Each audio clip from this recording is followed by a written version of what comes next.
Welcome to Hutto's State of the City. Today is March 25th, 2024, and we are coming to you from City Hall here in Council Chambers. Tonight, you will hear from city leadership during a panel discussion. Myself, Mayor Mike Snyder, Mayor Pro Tem Peter Gordon, City Manager James Earp, and Director of Economic Development Cheney Gamboa. Our elected officials meet twice a month to run Hutto and work for you, our taxpayers. Since our last State of the City, January 2023, we have added 2 new council members, Brian Thompson and Dana Wilcott.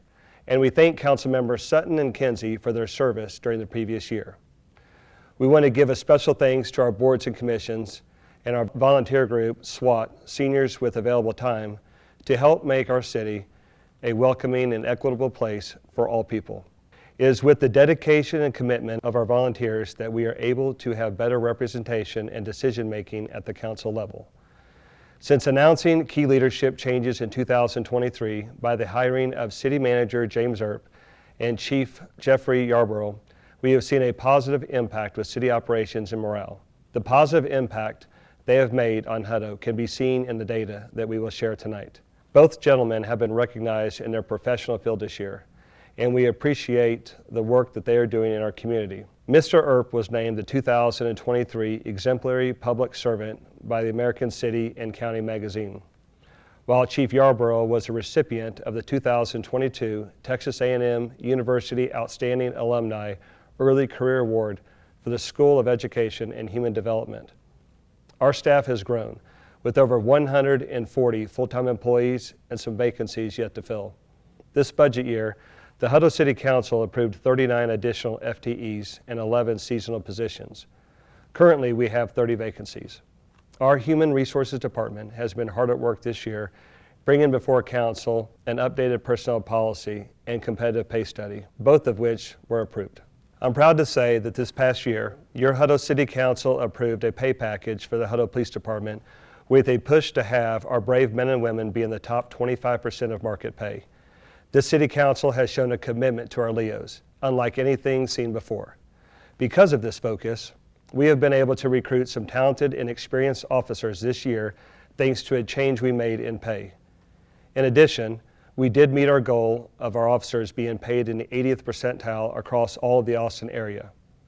We have also adopted new safety, inventory, and surveillance technology and continue to be ranked one of the safest cities in Texas. As I've said before, if Hutto wants to remain one of the safest cities in Texas, then we have to pay for that expectation. And it's great that the Hutto City Council came together to do this. While we are talking about safety, we also want to shout out Chief Kerwood and his team at the Hutto Fire Rescue. They are building Fire Station number 4 over in Star Ranch, and that will be completed late summer. Your ESD number 3, Hutto Fire, was able to maintain an ISO rating of 1. This not only showcases a commitment to fire safety, but helps to keep a lid on the ever-rising insurance premiums for both homeowners and our commercial businesses.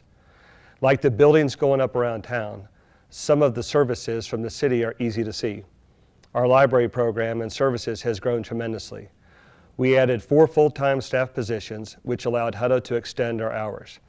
Be sure to keep up to date with the website and newsletter to see about the free programming available for people of all ages.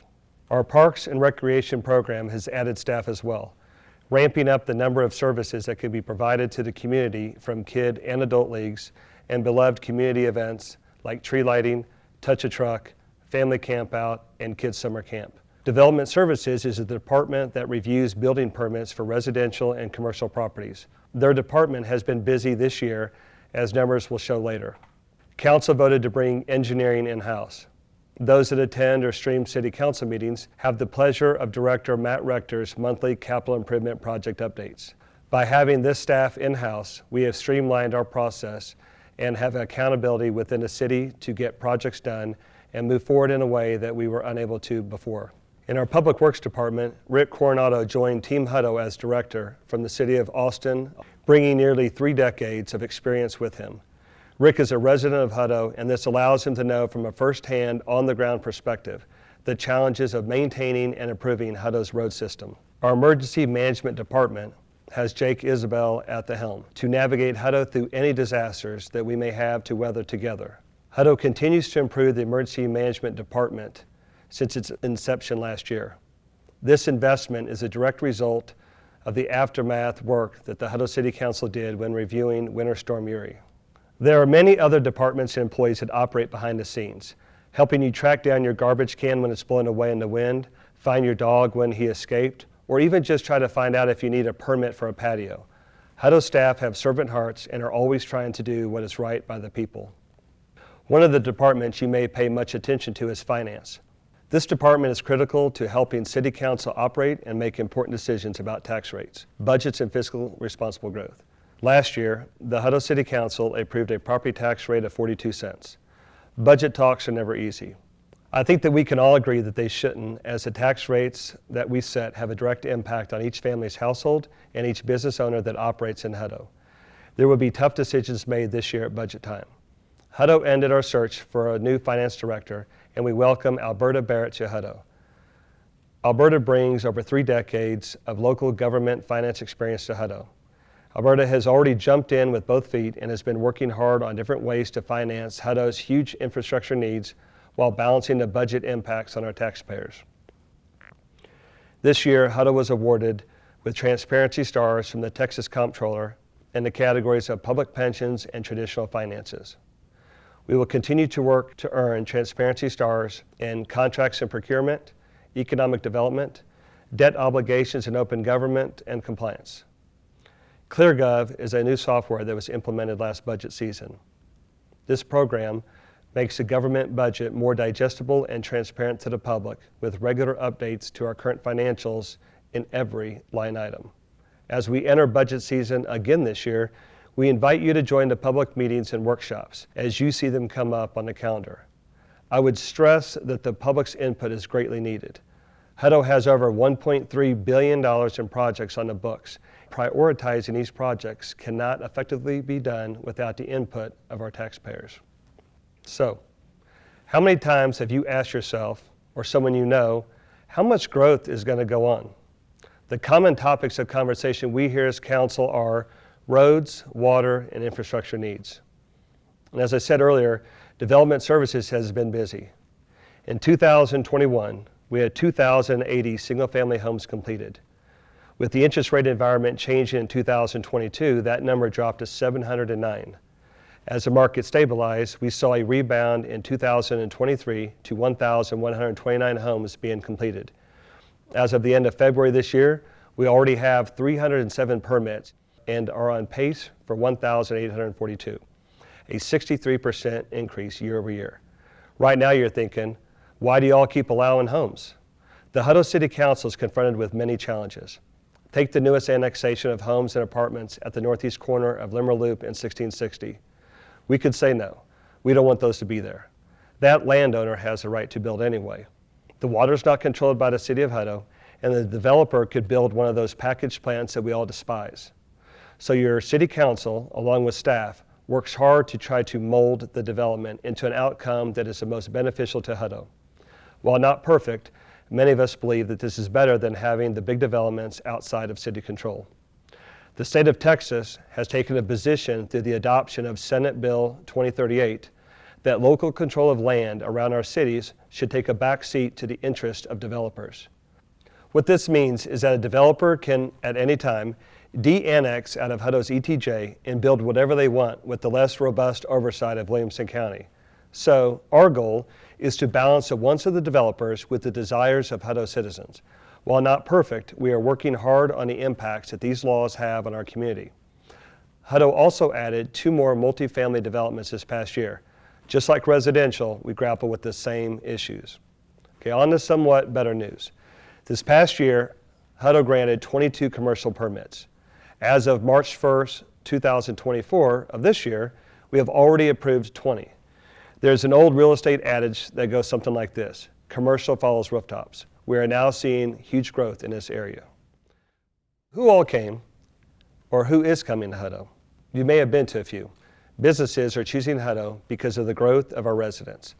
Some doors that opened this past year include Academy, East Street Pizza, Hutto Wine Bar, Top Notch, Salad and Go, Wingstop, Lucky Hippo, Mighty Fine Burgers, Merry Mountain Cookies, and more. Joining Hippo Nation soon are many more businesses. Places such as Tapioca, Smoky Moe's, Jersey Mike's, Jack Allen's, Cottonwood Creek Brewery, to name a few. Some projects that you may not know about that started construction this past year include the Spine Road, Project Skybox, and the Encore substation that goes with it, and some yet to be named businesses. Industrial projects continue to come online at Innovation Park. Avivo opened at building number 4. Building 6 is complete, and building 7 is to be completed later this year with lease negotiations underway. At the Cottonwood Properties, a 250-acre lot along Highway 79 between Fritz Park and County Road 132, Midway has been selected as a developer. Other industrial developments under contract are Project Sequel, Project Strat 3, and Project Flex.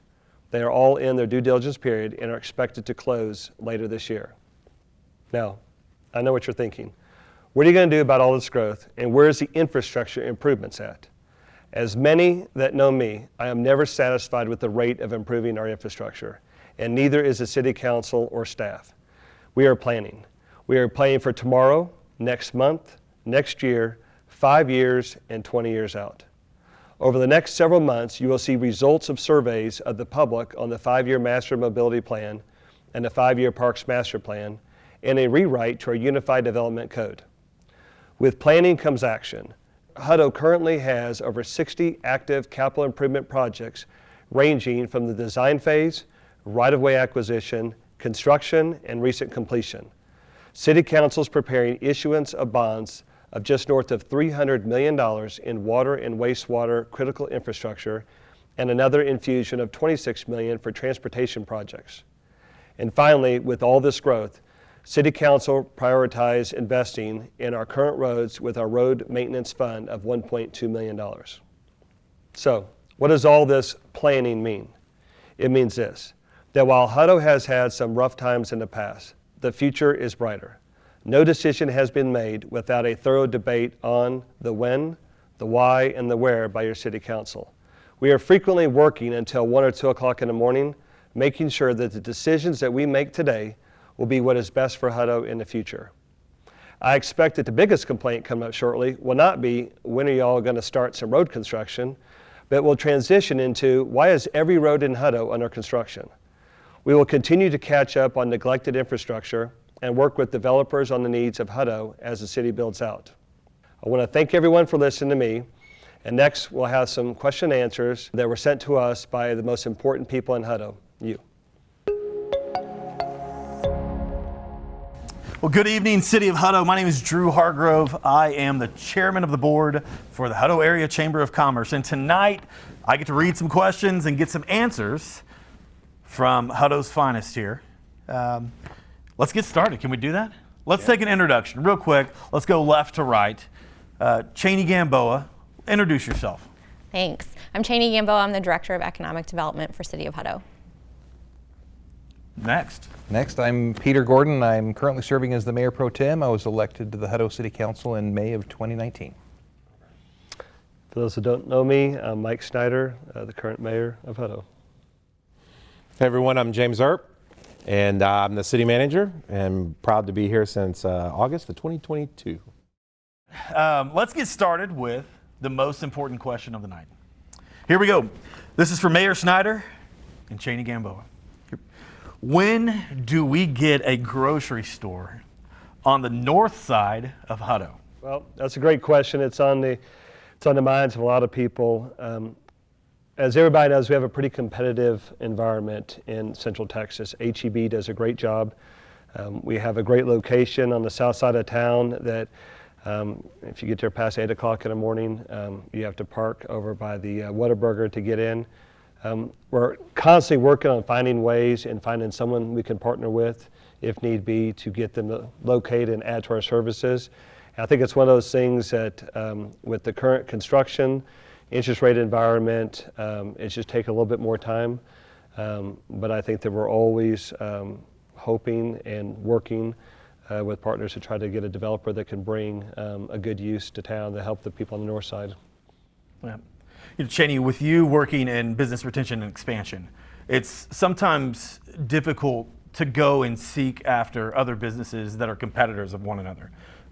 but there's a lot that goes into bringing another grocery store into this town.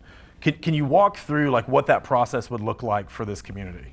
Sure. So I did want to just start by addressing something the mayor said too about kind of how we would partner with someone or where that might go.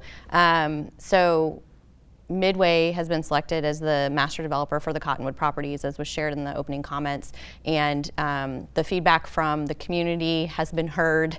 The feedback from council has been heard. And then the EDC board has also echoed that. So Midway is very well aware of the desire and the need for this community to have a second grocery store on the north side. So that is a priority project for the Cottonwood properties. So we're very hopeful and optimistic that that will come with that development. What goes into recruiting a grocery store? A whole heck of a lot. It's very similar to most retail. So it's really all about their metrics and how we present Hutto to them. A lot of these larger retailers don't know where Hutto is, and so it's about us really being strong in our marketing and telling the story, our fast growth, our commitment to infrastructure, the quality of life that their employees are going to have, our workforce. All of those things are really important to all the businesses that are looking for new locations, but especially for a retailer or grocery store. Thanks. This next question is for Peter and Cheney. What data center developments are in the city this coming year? So I'll start off and then let Cheney fill in a lot of the details that she has.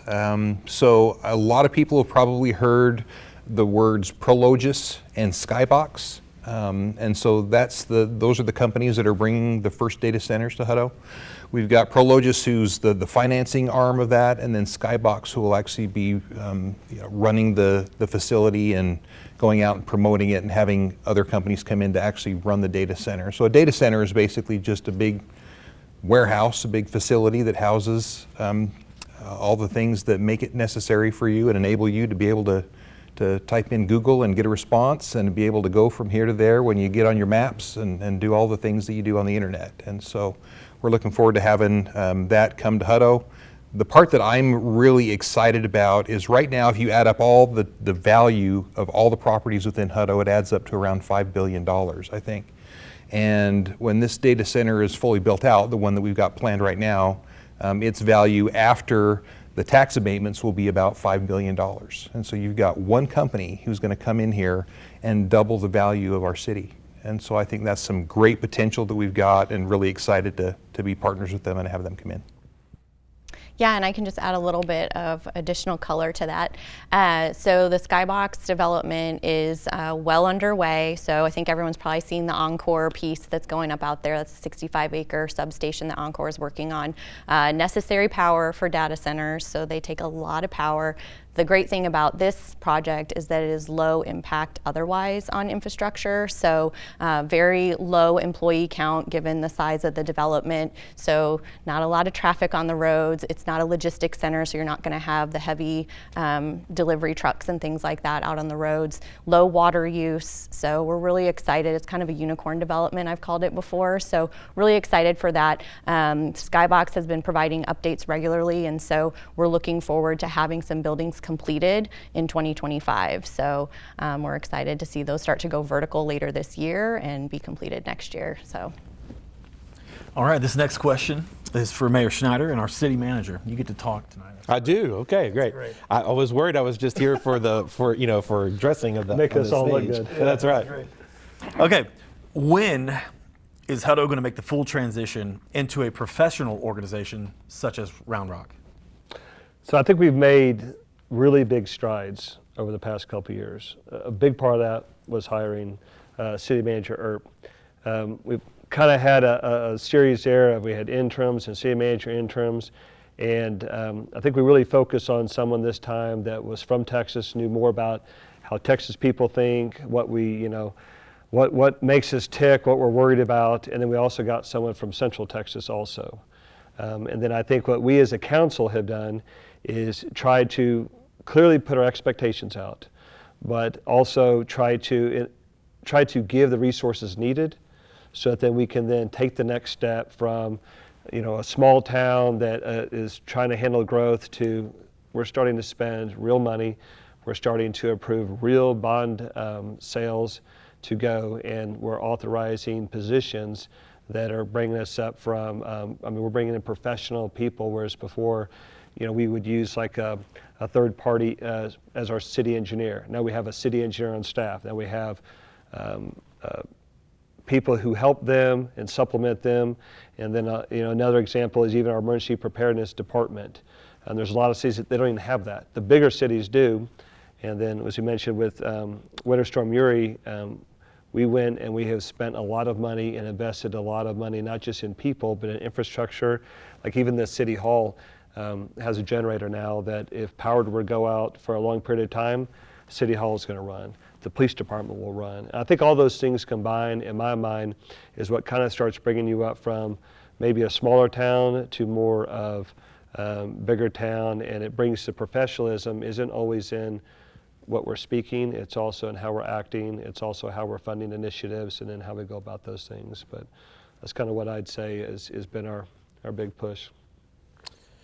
Yeah, so I guess what I would add to color in some of the edges around that too is, first I think about the question itself and what's implied in the question.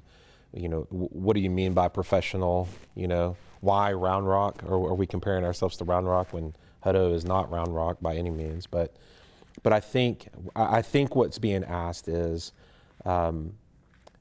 what can the community expect as far as the organization becoming predictable and repeatable in delivery of service, of processes, and to the mayor's point, there's already a number of things that have been enacted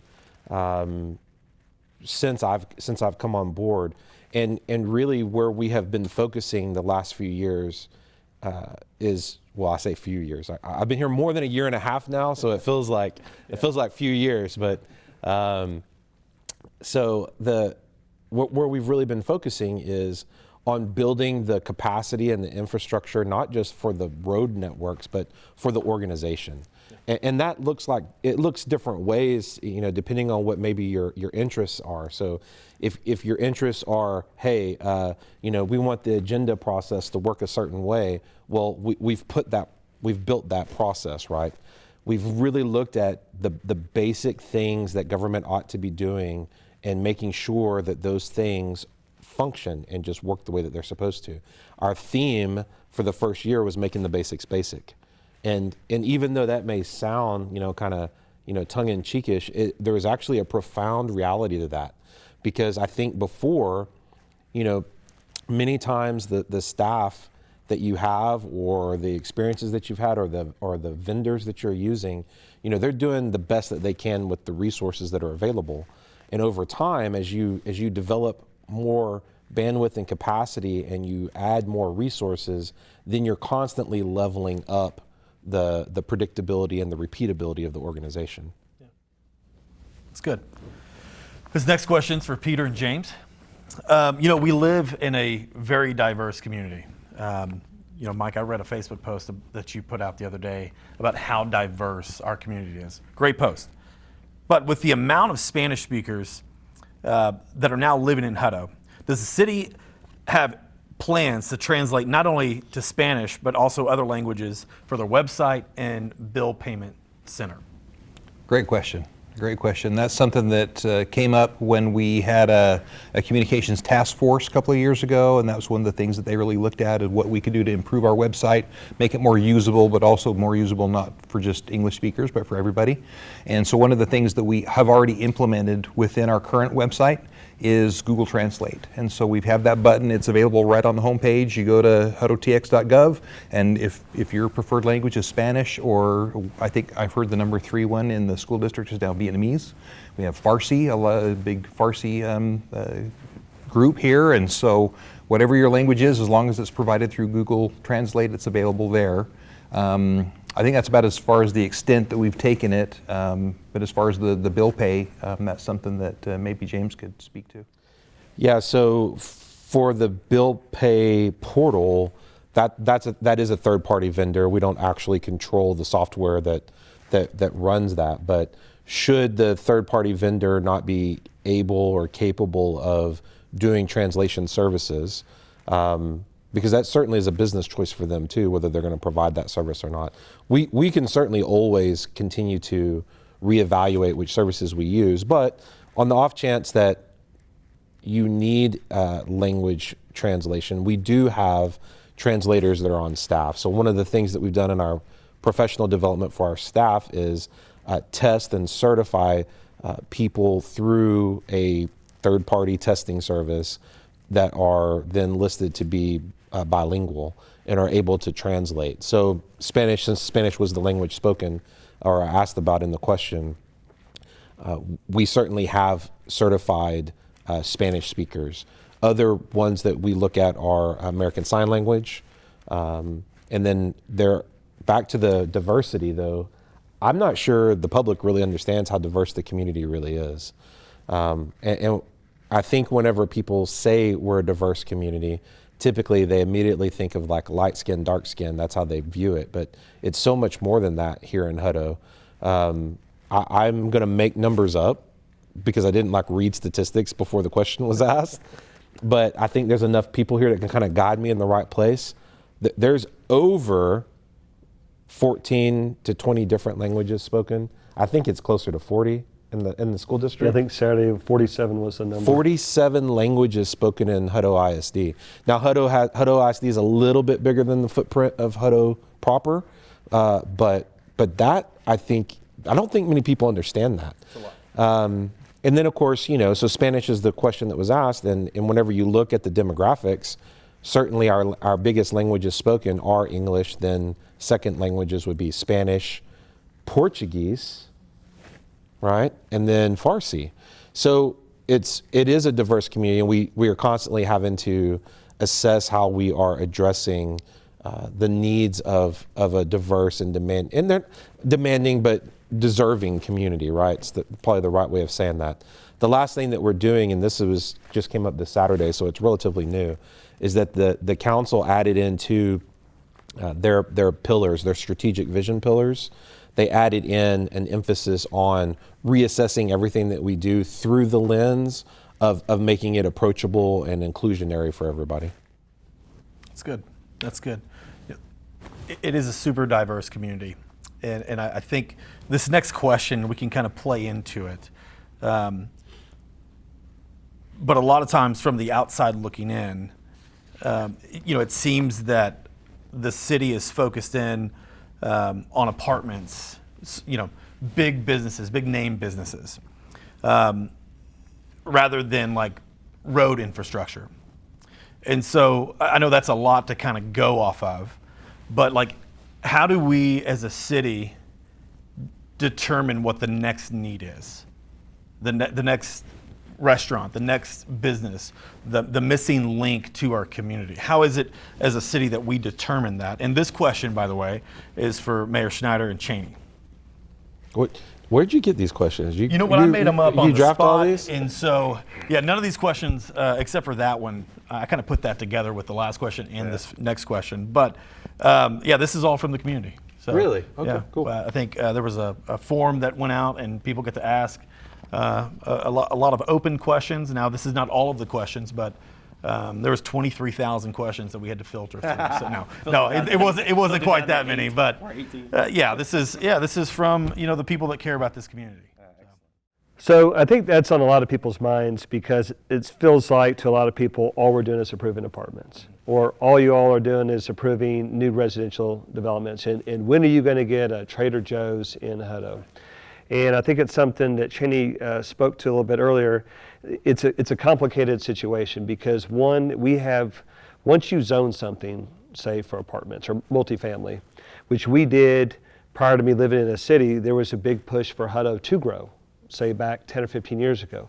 Well, once you zone something multifamily, it's very difficult to get it to be anything but multifamily. So what happened is for years, all these little pockets were zoned as multifamily in an attempt to spur growth and people moving here. Well then, when the economy picked up, everybody went straight to the multifamily zoning. And so what we've been struggling with as a council is how do we take into account that these property owners have the right to have multifamily, but also we have to take into account our current road situation, our current water and wastewater. I mentioned in the comments, we had a development right in a kind of heart of the town on the north side at Limmer and 1660. And there's, I forget what it was, maybe 100 acres of land that was not in the city. It was in ETJ. And so you've got one of two options. You can either say that, no, we don't want apartments there, and take the chance that's not on city water, so they can go with Jonah. We run the risk of them working out a solution through a package plant, which has been a big hot topic lately, and having a very dense multifamily situation. So what staff has done, in my mind, is they meet with these developers ahead of time. A lot of times they say, okay, we understand you want apartments, but we have needs also. We need some commercial, we need some of this. And we try to work out, in this case, there is some multifamily, there's some townhomes, you go to single family for rent, I believe, then you have retail. And so then in there, that's one aspect of it. The other part is Cheney spoke to it, that you also have to communicate more about who Hutto is. A lot of people, when they come to Austin, say a new company, the first thing they typically tell site selectors is, we want to be in Austin, we want to be in Georgetown, we want to be in Round Rock. And Hutto doesn't fall in that, and they don't even know Hutto exists. They know Hutto's out there, but there's a big 3 or 4 cities they want to go to. And I think it's on the council's job to help staff and get the message out to some of these people that are outside of Austin that, hey, there's 40,000 people with an average household income of something north of $100,000 that have money to spend, and we have wants and desires for things to come. And then I think it's on the people of Hutto to work to continue to communicate to us, what is it that we want, and then there's an old joke that someone will come in with food, and I go, whatever you do, don't run out of food, because one thing in Hutto, we're extremely passionate about all things Hutto, and I said, if you run out of hamburgers in a new place, people lose their minds, and so make sure you stock enough. And I think one thing that the people in Hutto can do is channel that passion in different ways, and channel it in a way to where if you really want some of these businesses to come, sometimes reaching out to the corporate people, letting them know that, hey, I want you to come here. Then all of a sudden Cheney's phone rings and says, hey, how do we get in there? Because we can't, our internet is blowing up with emails from people in your city. Tell us more about it. So I think there's a lot of things we can do. It's a complicated deal, but it's not always as easy as, hey, city council, stop approving apartments, or hey, we now want, X. It's a process, and it takes time, and I guess that's pretty much it on that. Yeah. So building off of that, economic development does not do residential. So for anybody watching, we do not do residential. We do not recruit residential. We do not incentivize residential. So that aside, regarding the businesses, I know the feedback from the community is pretty loud and strong about why so many fast food places. And to the mayor's point about zoning, if a commercial development comes in and that property is zoned appropriately and they are developing to our UDC, there's not really anything we can do. That's the free market, right? So those are coming because they have their own internal models and metrics that Hutto fits, and they know that they can make money here. They know that there's a need, so they're gonna come. What we can do is when we control the land, such as the mega site and the Cottonwood properties, which the EDC owns, we have opportunities to better control what development comes. And so we have opportunities to restrict things. So that has been considered in other incentive agreements that have been under consideration of restricting use types to not include some of the uses that maybe the community feels we have enough of or is not fulfilling a gap or a need in the community, and then rather attract, recruit, potentially incentivize things that the community really sees are a high need and high want. So those are some of the things that we're able to do. So I know technically I'm not on this question, Yeah, I didn't see, but I didn't call your name out. but can I jump in here, Drew? Yes, absolutely. So there's something that I really want to focus, both spoke about it, but it is something that I see that it recurs over and over and over again in the public, and that is the belief that every new business that comes into town was somehow brought here by us. Right. And the reality is, and again, I'm making up numbers because I didn't look at statistics. I'm making up numbers, for your audience. right? It's going to go really good. But the reality is the vast majority of businesses that open up in Hutto opened up because they decided they wanted to be here. They decided that the market looked like a place where they could be profitable and do well. And very few of the actual businesses that open are specifically brought here, targeted by us. Now, that's not to say it doesn't happen, because it certainly does. The Academy is a good example. The Evo Entertainment Zone that's coming is a good example. Those were us going out looking for specifics to come. But for the most part, whenever folks are asking, hey, how come that dentist office got approved, or how come, y'all are spending your time and energy, getting another fast food place? That's just the market being the market, and landowners that have landowner rights exercising those rights. So Yeah, that's good. yeah, we're focused and we're targeted on certain aspects, but the vast majority of things are happening organically. Yeah, I think there's a lot of people, me as a business owner, we came to Hutto because there was a need here. And we have multiple offices, so it was an easy place for us to put in an office here. We didn't need the city's help. Now there's a lot that goes into building this community. And it's easy for us to get on Facebook and say, man, we need this, man, we need that. Oh, Mike's doing this, someone's doing that. It's easy for us to get on there, but there's so much effort that goes in behind the scenes. Now, everybody wants a new place to go play. Families need a good place to go hang out as a family. Bowling, movie theater, all those kind of things. Until about 3 or 4 o'clock. And then everyone's griping again because of traffic. And so as we get in, see how I did that was a segue. As we get into... If you hadn't patted yourself on the back, it would have been a great segue. like, good but the Lord. pat on the back completely ruins it. Yeah, so, I mean, listen. We should have started off with this question, but now that we're a little bit more comfortable. Yeah. This question actually is for you, James, so you can actually get back in line here. Okay. So I'm proud of you for waiting. And then, Peter, you can give your perspective as well. East and west traffic. Let's just talk about 79. On Facebook, everyone's griping about potholes and those kind of things.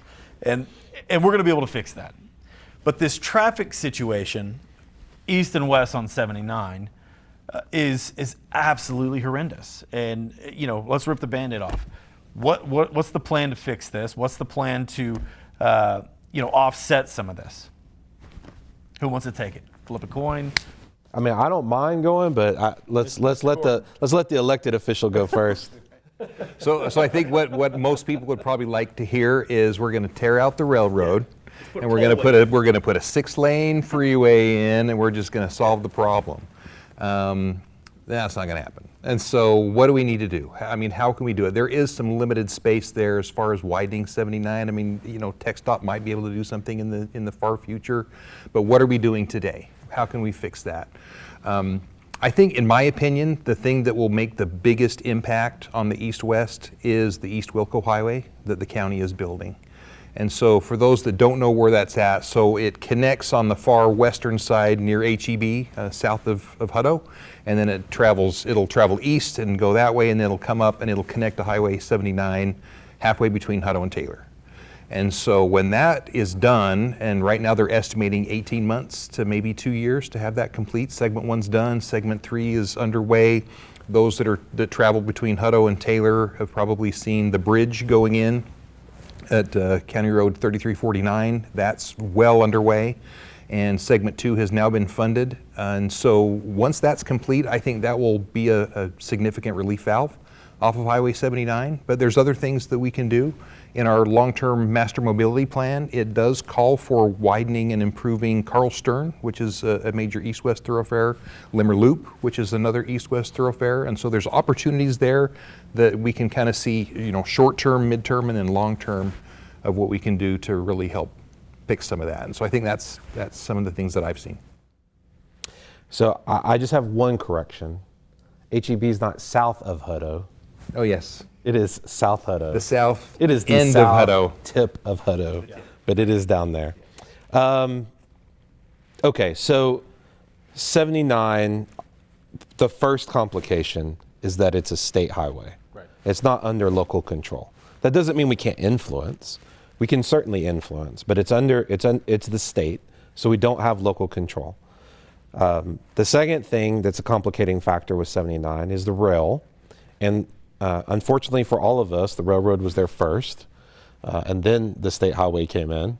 So they have very little empathy toward traffic problems that are generated by their very busy enterprise. So there's not a lot of effort by the railroad to fix traffic problems. In fact, there's zero effort by the railroad to fix traffic problems unless it has to do with crossings where trains and automobiles tend to collide. So you're getting no help from the rail. The state is the one who's in the driving seat.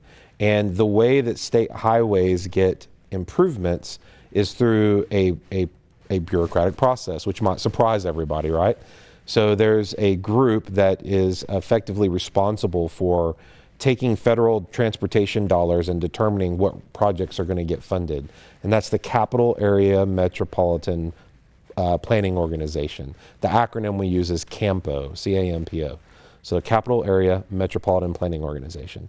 They decide which projects are going to be looked at, studied, which ones are going to receive funding for expansions. And since I started in August, we now have a staff member on the Technical Advisory Committee, which is our city engineer, Matt Rector.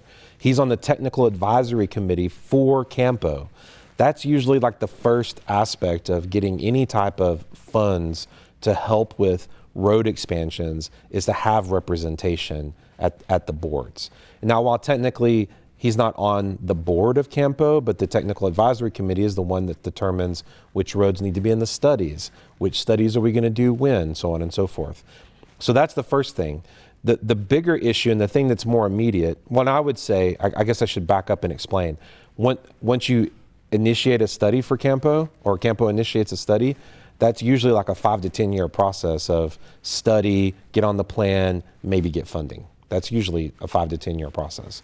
So I would guess if CAMPO did the study for 79 within the next 2 years, you would be looking at some sort of funding from the state through the federal government probably a decade later. That's about what you're looking at. And that's way too long for us. So what can we do? Well, the East Wilco Highway, I don't think anyone yet understands how big of an impact that's going to have for our community. Is you'll be able to bypass downtown. You'll be able to bypass the worst part of 79 if you're going east to Taylor or beyond, or if you're coming west back to 130, you'll be able to get to 130 taking the bypass, the East Wilco Highway, because effectively it's a loop that goes down the east side of town down to the south part of town. That is going to change the dynamics, I think, of our community immediately. The next thing that contributes to 79, believe it or not, is actually local traffic. So it's not the people that are going from Round Rock to Taylor, it's the people who are coming up Edge Schmidt, or coming down Edge Schmidt, and then jumping on 79 to go over to the east part of Hutto and to go do something. So they're using that because there's not a lot of good east-west corridors that are alternative to 79. Well, as the Mayor Pro Tem pointed out about Limmer Loop being on the Master Transportation Plan for being an expansion project, which will need a funding source. So there'll be a time when we talk to the public about what's your appetite for funding additional expansion for roads. But the other road that could be an east-west that's north of 79 would be Live Oak. So Live Oak has been extended from where we're sitting right now most of the way to Edge Schmidt. It could, in the plan, it goes all the way to 130 eventually, or at least Innovation, I forget which. So that, and then we believe Live Oak is going to extend into the Cottonwood property, which means it would go past Fritz Park, over the creek, and into the Cottonwood property. That will provide another really good east-west corridor that's alternative for local traffic. The south side of 79 has a little bit more trouble, and that's where Carl Stern comes into play as a very important connection. And then what you're ultimately going to see is 1660 south of 79 is going to be realigned. And it's no longer going to be the segment that we know is 1660 today. It's effectively going to come off of the southeast or the East Wilco Highway. We called it the Southeast Loop for too long. The East Wilco Highway, and go north and connect an overlay where County Road 132 currently goes north and south. And then the city is planning an overpass at County Road 132 to go over 79, because that's the other problem is the rail. Even though the question was about 79 and traffic, part of the issue is the rail. And every time the rail comes through, it supersedes all of the red light cycles, and then that causes a chaotic, issue for it to unwind for the next 15 or 20 minutes. And in some of the busier days, we're seeing 35 trains a day. So it's not inconsequential, the number of trains that we're seeing. So. Well, and one thing I'd like to add too, one thing that TxDOT did do, even though they're not widening the road now, they did come in and do a pretty significant study on what they can do to change the timings of the lights on Highway 79.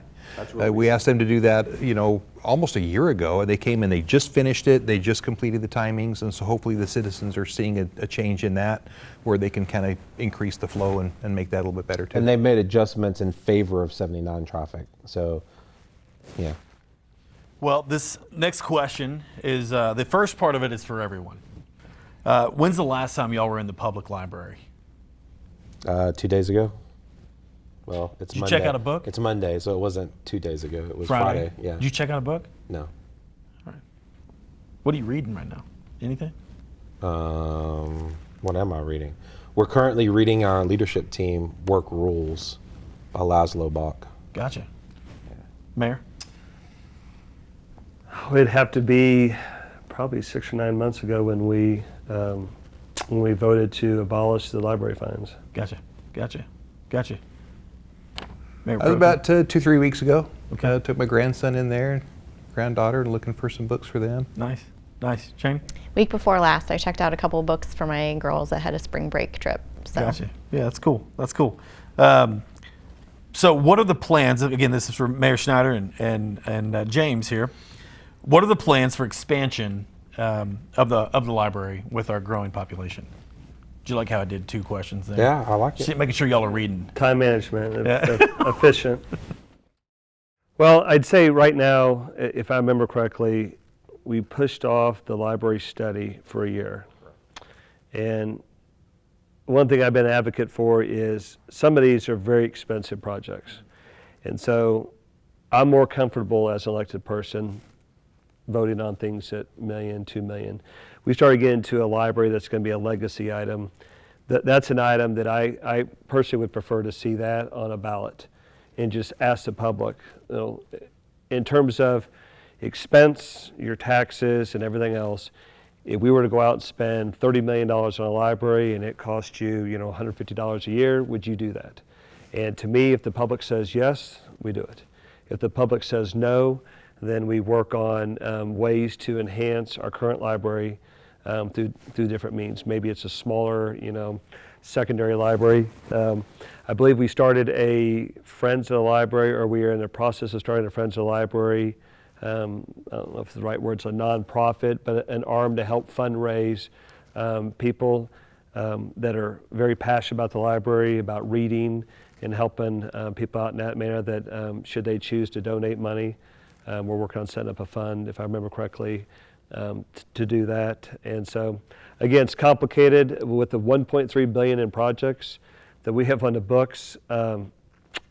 There's things where we don't have frontage roads along 130 on there. We don't have library on there. And so each thing we add on, I think we have to bring it to the people and ask, what's your stomach for your taxes going up? Because this is all done with tax increases. The rate may stay the same, but the value of your house goes up, your bill goes up. And so going back to what I said at the beginning, to me, we got to ask the public, what are you willing to pay to have these? Because it's really nice to look at a picture and say, I want that. But then as soon as we pass it and your taxes go up $200 a year, well, then you can't complain because you voted for that.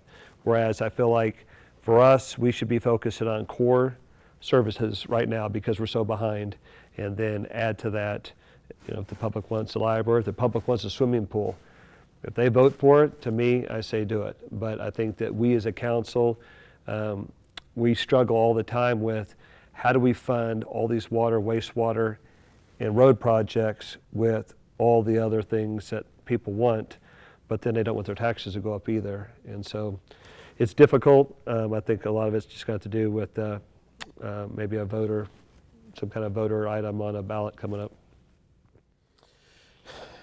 So when do we expect an expansion? Was that the question? When do we expect an expansion? Well, if you're talking about in square footage, then I think the mayor pretty much covered that. Like the first step in doing a new library facility that would have expanded space and therefore offerings usually begins with a study. And these studies, what they do is they come in and they assess the needs of the community. They assess what items and programs would be included in the facility.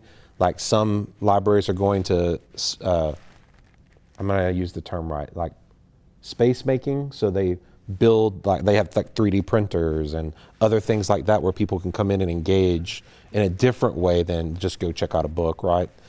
And if you're going to build those in, each one of those have certain square footage needs. They have a certain amount of personnel needs, and they have a certain amount of maintenance and expense needs. That's what the facility planning is all about, is it comes in and works with staff and the public and the council to determine like what is the right size library for us. That plan was proposed this year, but in the way everything settled out is it got slated for this upcoming budget year to be considered for funding. That process in and of itself is at least a year. It's 10 to 14 months, I would say, to go through that process by the time you do all the information gathering and then actually come up with some sort of a design and then some sort of a price tag. I would expect the next step after that would be for the council to determine whether the timing was right to send that to the ballot for the voters to decide if they want to support or not. To the mayor's point, it's not going to be cheap, right? It's going to not be $1 million or $2 million or $2 million. It's going to be more on the magnitude of tens of millions of dollars to build these types of facilities. But the interesting thing is that we are working on the needs of the community, and we certainly have wants in the community. But I think the council, even as recently as this last week, the council voted to spend over $350 million. I think this was in your intro. Voted to spend over $350 million for needs. And then the argument becomes, is library want or need? And I would argue that libraries are needs, that they're not necessarily wants. And predominantly because libraries have become something different. They're not what maybe many of us that grew up, thought of. It's the musty, dusty book place. Now it's the place where mothers bring their babies to interact with one another. It's the place where people come to get advice on resumes and access the internet because maybe they don't have internet at home. And the thing I've loved about libraries is that libraries are available to everyone regardless of ability to pay. And that to me is really what we are supposed to be about. Yeah, it's an incredible library. For what we have? Yeah, absolutely. And you think about what they've been able to do with that footprint, right? Mm-hmm. Just in the time that I've been here, they've added children's programs, they've added bilingual services, they've added activities for kids and teens. They've have adult GED classes. They had tax prep. I mean, there's so many things that happen in the library that it's easy to just think about it, like I said, the way that I grew up thinking about libraries, which was, it's the old card catalog, it's the place you had to go do research. And that's just not what they are anymore. Right. That's not the way the public is engaging with them anymore. All right, well, this next question is for Peter and Cheney. The FM 3349 bridge, how necessary is this? And is it due to, or is Williamson County building this due to Samsung? Is it just overall growth that's happening? What's the initiative behind it? So we hit on that already because it's part of the East Wilco Highway.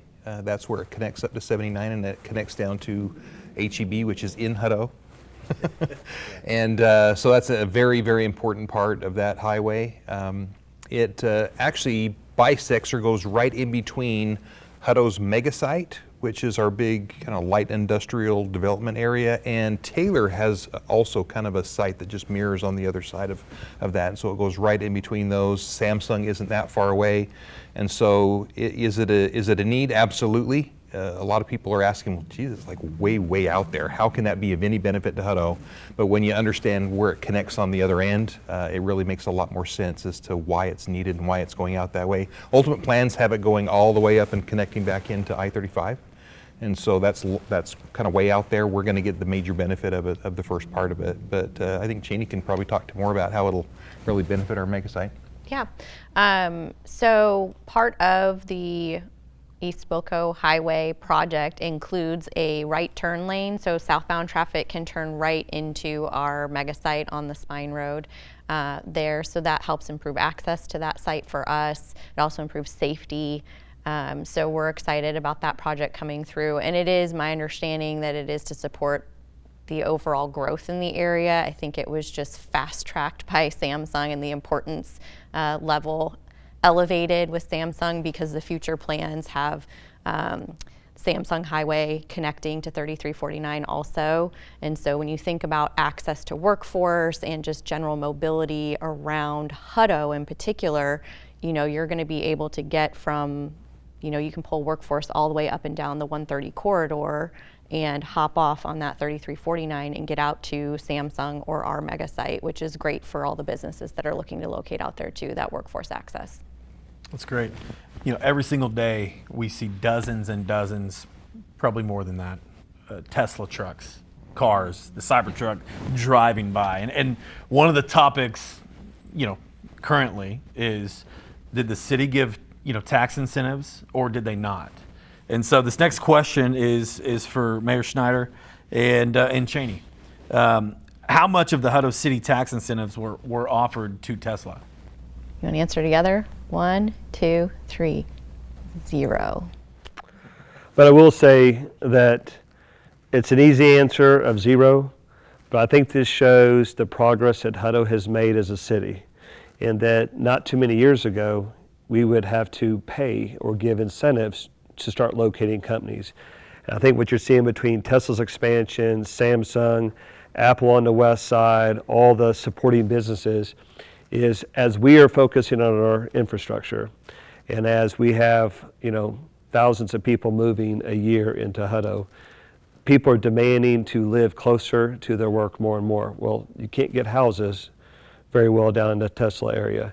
And so I think you're seeing businesses starting to move some of their supporting businesses or their supporting segments closer where the people work, where the demand is. And then with the work that we've been doing, I feel as a city, what this has enabled us to do is to get some of these businesses to come in. Like, from what I understand, I know this for a fact, they didn't come to the city council and ask for anything. They just, one day, it's in the ABJ that, oh, Tesla just located in Hutto. And so I think you'll see more of that happening as we're open for business. We work hard to keep our taxes low, where our regulations at bay, to where Hutto becomes a place you want to do business in. And then I think what you'll see is that, I think, is what helps diversify our tax base. That's what's going to help limit the increase of the burden, is the work we do on the city council, the work the staff is doing. So yeah, simple answer, 0. The longer answer is it's showing progress in Hutto, in my mind, on how good of a city we are to be in. That's good. That's good. That's hard to follow, but I did want to circle back. You've been talking about business retention and expansion, and so Tesla locating here is a really great example of what can happen when you have available space.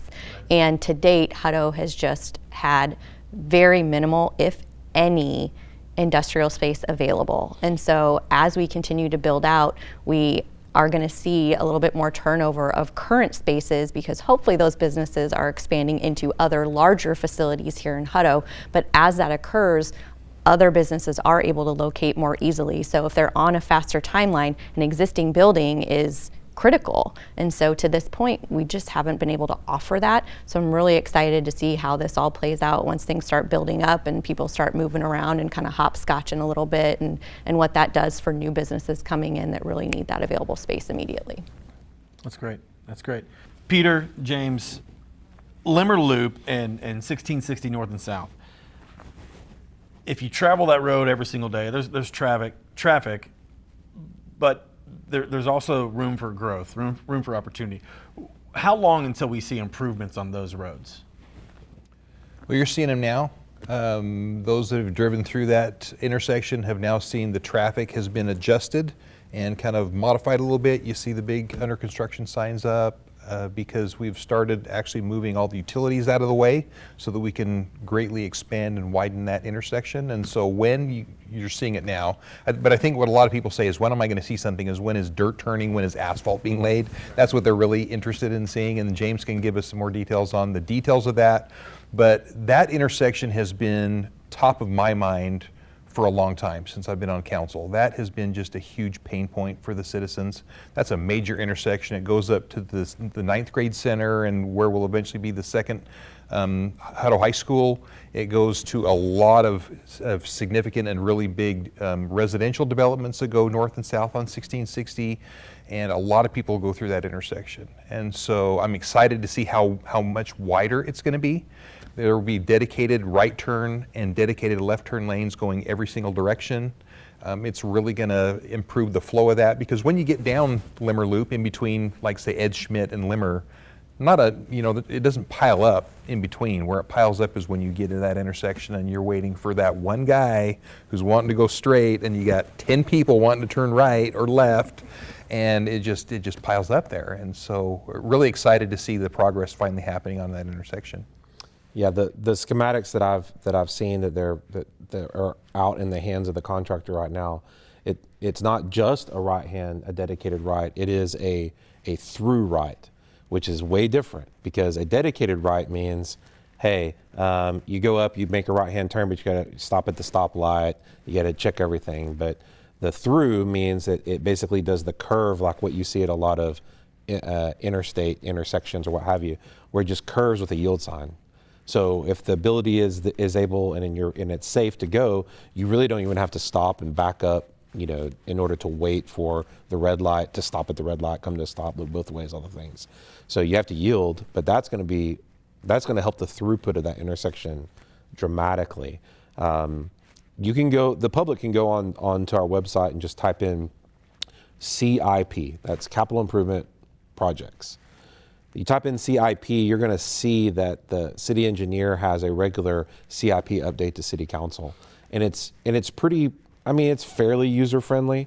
Generally it shows pictures, which is helpful. Then it shows a lot of the data. And as far as the construction, the contract for that is in the hands of the contractor already. That's why the utilities are relocating their utilities. And when we say utility relocating, that's overhead power, that may be fiber, it may be natural gas, it may be our own wastewater, Jonah's water, those sorts of things. All those utilities that were there in the smaller footprint of the roadway on the outside edges of it have to be moved further out, so then the actual construction can begin. So the last schedule that was presented to council had the road being completed in the third quarter of this year, so by the fall. That's good. Mike, James, with the limited amount of funds the city has, how do you determine allocations to parks, roads, water, wastewater? And then what about improvement versus new infrastructure? Well, pretty much we arm wrestle. That's kind of how it works. Yeah, if We you put on watch it, different shirts. Yeah. watch a Thursday night, we're arm wrestling. And I don't think it's because anybody is right or wrong. I think it's because you have 7 people, different parts of the city, have different constituencies to some effect, and we're all trying to figure out how do you fix or improve $1.3 billion worth of projects without chasing out everybody out of the town they moved here for. A lot of people moved here for affordability, and it's tough because that's not just a Hutto issue, it's everywhere. So I think we are working to be more creative, more innovative, we're putting more pressure on developers. We're one of the few cities in the area that I would say supports public improvement districts. A lot of that is used because of community benefit fees that we then, expansion of our YMCA coming up is an example of using a PID fee, so that's basically being funded by a developer to some extent.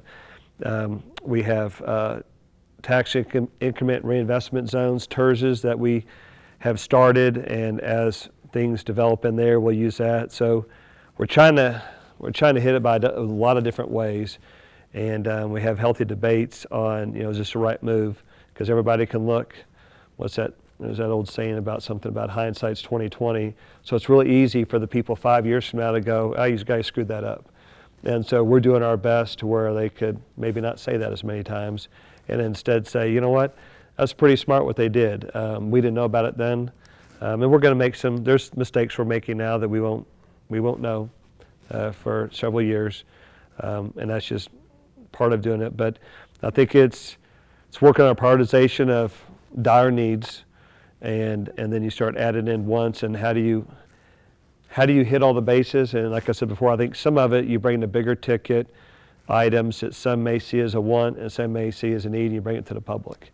And if the public says, build the pool, build the pool. If they say build the library, build the library. Other things like a public works facility or a police station, that may be harder. We may still bring that to the public, but it may be harder for the public to see a benefit in that. And I think that's going to be on the elected people to communicate why it's important to have better facilities. Because right now I think we have like 49 or 50 sworn officers, and there's only so many you can fit in a 1 acre building. And if you go out to the parking lot's full all the time, and so you can't add 20 more officers and ask them to, where they're going to park at. Right. And so there's things we're going to have to do, and we have to be creative, and we have to accept. We're going to have to accept some increases in the cost of living in Hutto, whether it be through fees, increase in taxes, number of things as we get creative and figure it out. But we're also going to have to just engage the public more, which I think James has done a good job on that in terms of open houses and getting input. And sometimes the public feels like their input's not accepted. But what I would relay to the public is, just because it's one of those things, we ask your opinion, and sometimes we don't always vote the way your opinion is. But don't think that we didn't make changes. The big one would be 137 and 1660, the roundabout. And I get it, the ones in Old Town are like little speed bumps that people Friday night at 2 o'clock in the morning, they like those. But I think we're listening to people's concerns. That helps us in a couple ways. One, we can design things a little bit differently. And two, we can communicate at times the benefits of it better because we understand where people maybe don't see the benefit. Now, we may build that, and we may all come back 5 years from now and go, those guys are fools. They should never have done that, okay? But we're also using data. There's, programs like Synchro that are used. I don't know what we're using in Hutto, but they model the traffic, and by that modeling, we're making some of these decisions. But I think it's just important to the public to know, while we don't always vote exactly the way you think we should, it's not that we didn't take in and modify and adjust what we're doing. We actually listened, we heard your concerns, and we're making sure that you can walk from Glenwood, you can walk to school through a crosswalk that is safe for your kids. Whereas maybe if we didn't listen to you, maybe we would have missed a step. So if I pick these questions, I pick some complicated ones. These aren't the easy ones, but no. But you know what? I like what you said in the intro. It's not just we're not just building this for the next day or the next week or the next month, but it's a year down the road. It's 5 years, 20 years down the road, where we don't know how big of an impact these little decisions that we're making today are going to affect those people then. And so we've got to build a city for not just for the 4-year-old. Or the 94-year-old in this community, it's everyone in between. And so it got me thinking about how diverse our community is, but it's we either have to rip off the Band-Aid and make some hard decisions, or we got to be a people pleaser and try to make everything a yes. And that's not what we're doing. And speaking of that, when I drove in, I got to see firsthand this parking garage. And everyone for the past several years is griping, I don't have parking, I don't have parking, I don't have parking. And now that we have a parking garage going up, everyone's griping, oh man, it's an eyesore, it's an eyesore, and so it's a little, it's a catch-22, and when we win, it's not always a win for everybody. And when we lose, typically it's a loss for everybody. And so with this question, I'm obviously, I'm not the boss here. Anybody can answer this question, but it's designated to Peter and James.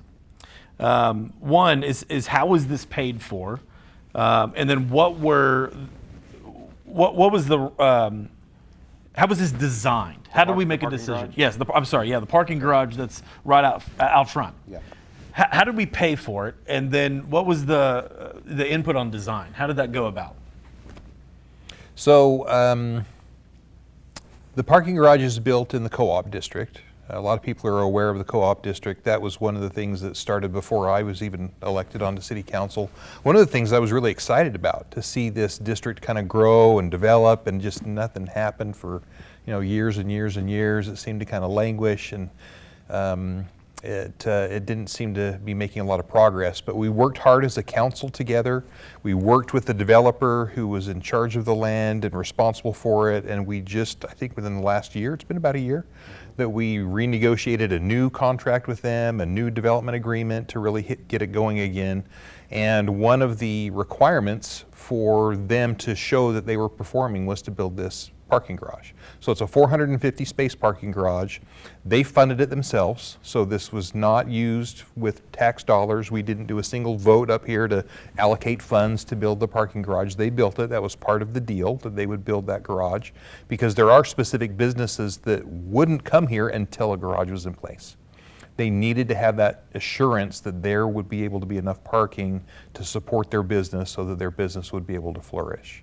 And so they met that commitment. They're building it up as fast as they can. As far as the design, again, they didn't ask us for any money, and they didn't ask us for really any input as to what it was going to look like either. And so, yeah, it is a parking garage, and they're not pretty, right? But I know that they are building in addition to it. I don't know if it's attached or right next to it. Just to the south of it is going to be a big, beautiful office building. I think 3 or 4 stories. A couple of the floors are, from what I understand, are already leased out. And so it's going to be it's going to maybe hide it a little bit, at least from Highway 79 when you're sitting in traffic and you're waiting, and you can go look at that beautiful building. But it's been a long time coming. It's been something that has been needed, and like you said, it's going to be available. The parking, another question that we've been asked time and time again is, well, am I going to have to pay as a Hutto citizen to park in there? No, you're not. It's going to be free parking. There are going to be some spaces reserved for some of those, office buildings. They'll have some reserved spaces. But for the citizen who wants to come and use it and park there to come into the library or to come to a city council meeting or to come to any of the shops that are going to be here, you're not going to have to pay to park in there. Yeah, and I like it because a lot of developments start off with the development, and then they think about parking. Mm-hmm. Here, we've got construction going on in the co-op. And now we've got this parking garage. It's going to house 450 cars, which is great. Mm-hmm. And so I like to look at this as, think about the rest of the businesses, the entertainment that's going to come, where we don't have to gripe about parking at that point. Yeah. So the some other things that may be interesting since we're on the parking garage is you're not going to see as much of it as you think you'll see. Part of it's because the office building that Peter was referring to will be south of it. Although it won't be abutting it, it'll just be separated by like a drive entry. So it's effectively abutting it. On the east side, which would be facing Co-op Boulevard, there's going to be additional buildings built in that small footprint between the garage and Co-op Boulevard. So there'll be 2, 3, 4-story buildings there. Jack Allen's is going to be on the other side of it. Now, Jack Allen's isn't going to be super tall, but effectively what you're going to see the parking garage is from Live Oak, because it enters from Live Oak. And then whenever you're heading east down Live Oak, you'll really kind of see the garage. And other than that, there's going to be other things that'll draw your eyes. Now, on that note, the the office building that's going in is just as tall, I believe, as the parking garage is. If it's not, it's off by 1 story. I think the office building's 5 or 6 stories, and the parking garage is 6 stories. So it's really close. And the 450 spaces is also good because, and this is something that a lot of people don't understand about how like commercial districts and entertainment districts work. Restaurants live and die by their lunch sales. So new restaurant comes in, and if there is no lunch business, it is very difficult for that restaurant to establish a foothold. So what they need are people who are in the co-op during lunchtime who are going to eat there, who there's enough people to where there's turnover in the sense like, I might only eat at that restaurant once every 3 weeks, but if there's enough people here, then once every 3 weeks is enough for the restaurants, right? So, and whenever the citizens are getting off work and are like, hey, we want to go down to Jack Allen's or whatever restaurant there may be, go hit Top Notch, it's too busy, so I'll hit the parking garage. Well, all of us that would be here at City Hall during the day, all the people who'd be in the office during the day, we're all going to be gone. So those spaces turn, which is also a very important aspect of the parking garage in that you have it turning over to where the daytime traffic that's there is leaves, and then the nighttime traffic can come in. Jack Allen's alone needed 100 parking spaces for their restaurant. So if you weren't going to do a garage, like where were you going to park them? If I could add something. So I think this is an interesting situation where the phrase, united we stand, divided we fall, the council came together. This development kind of sat there hitting and missing and not really moving much. And there was, I forget the exact parameters, but each year they had to build so many square feet, parking garage included. And 3 years in a row they missed that number. And the third year was what they call a terminal default.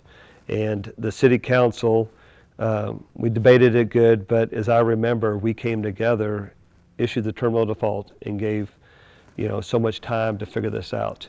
And then the mayor pro tem and I believe the developer, what country was he? Where are the tulips from? Denmark, or he was in Holland or something? Yeah, in Europe. And so we called him one day and said, we got to figure this out. And essentially what we came to was, the parking garage counts as your square footage.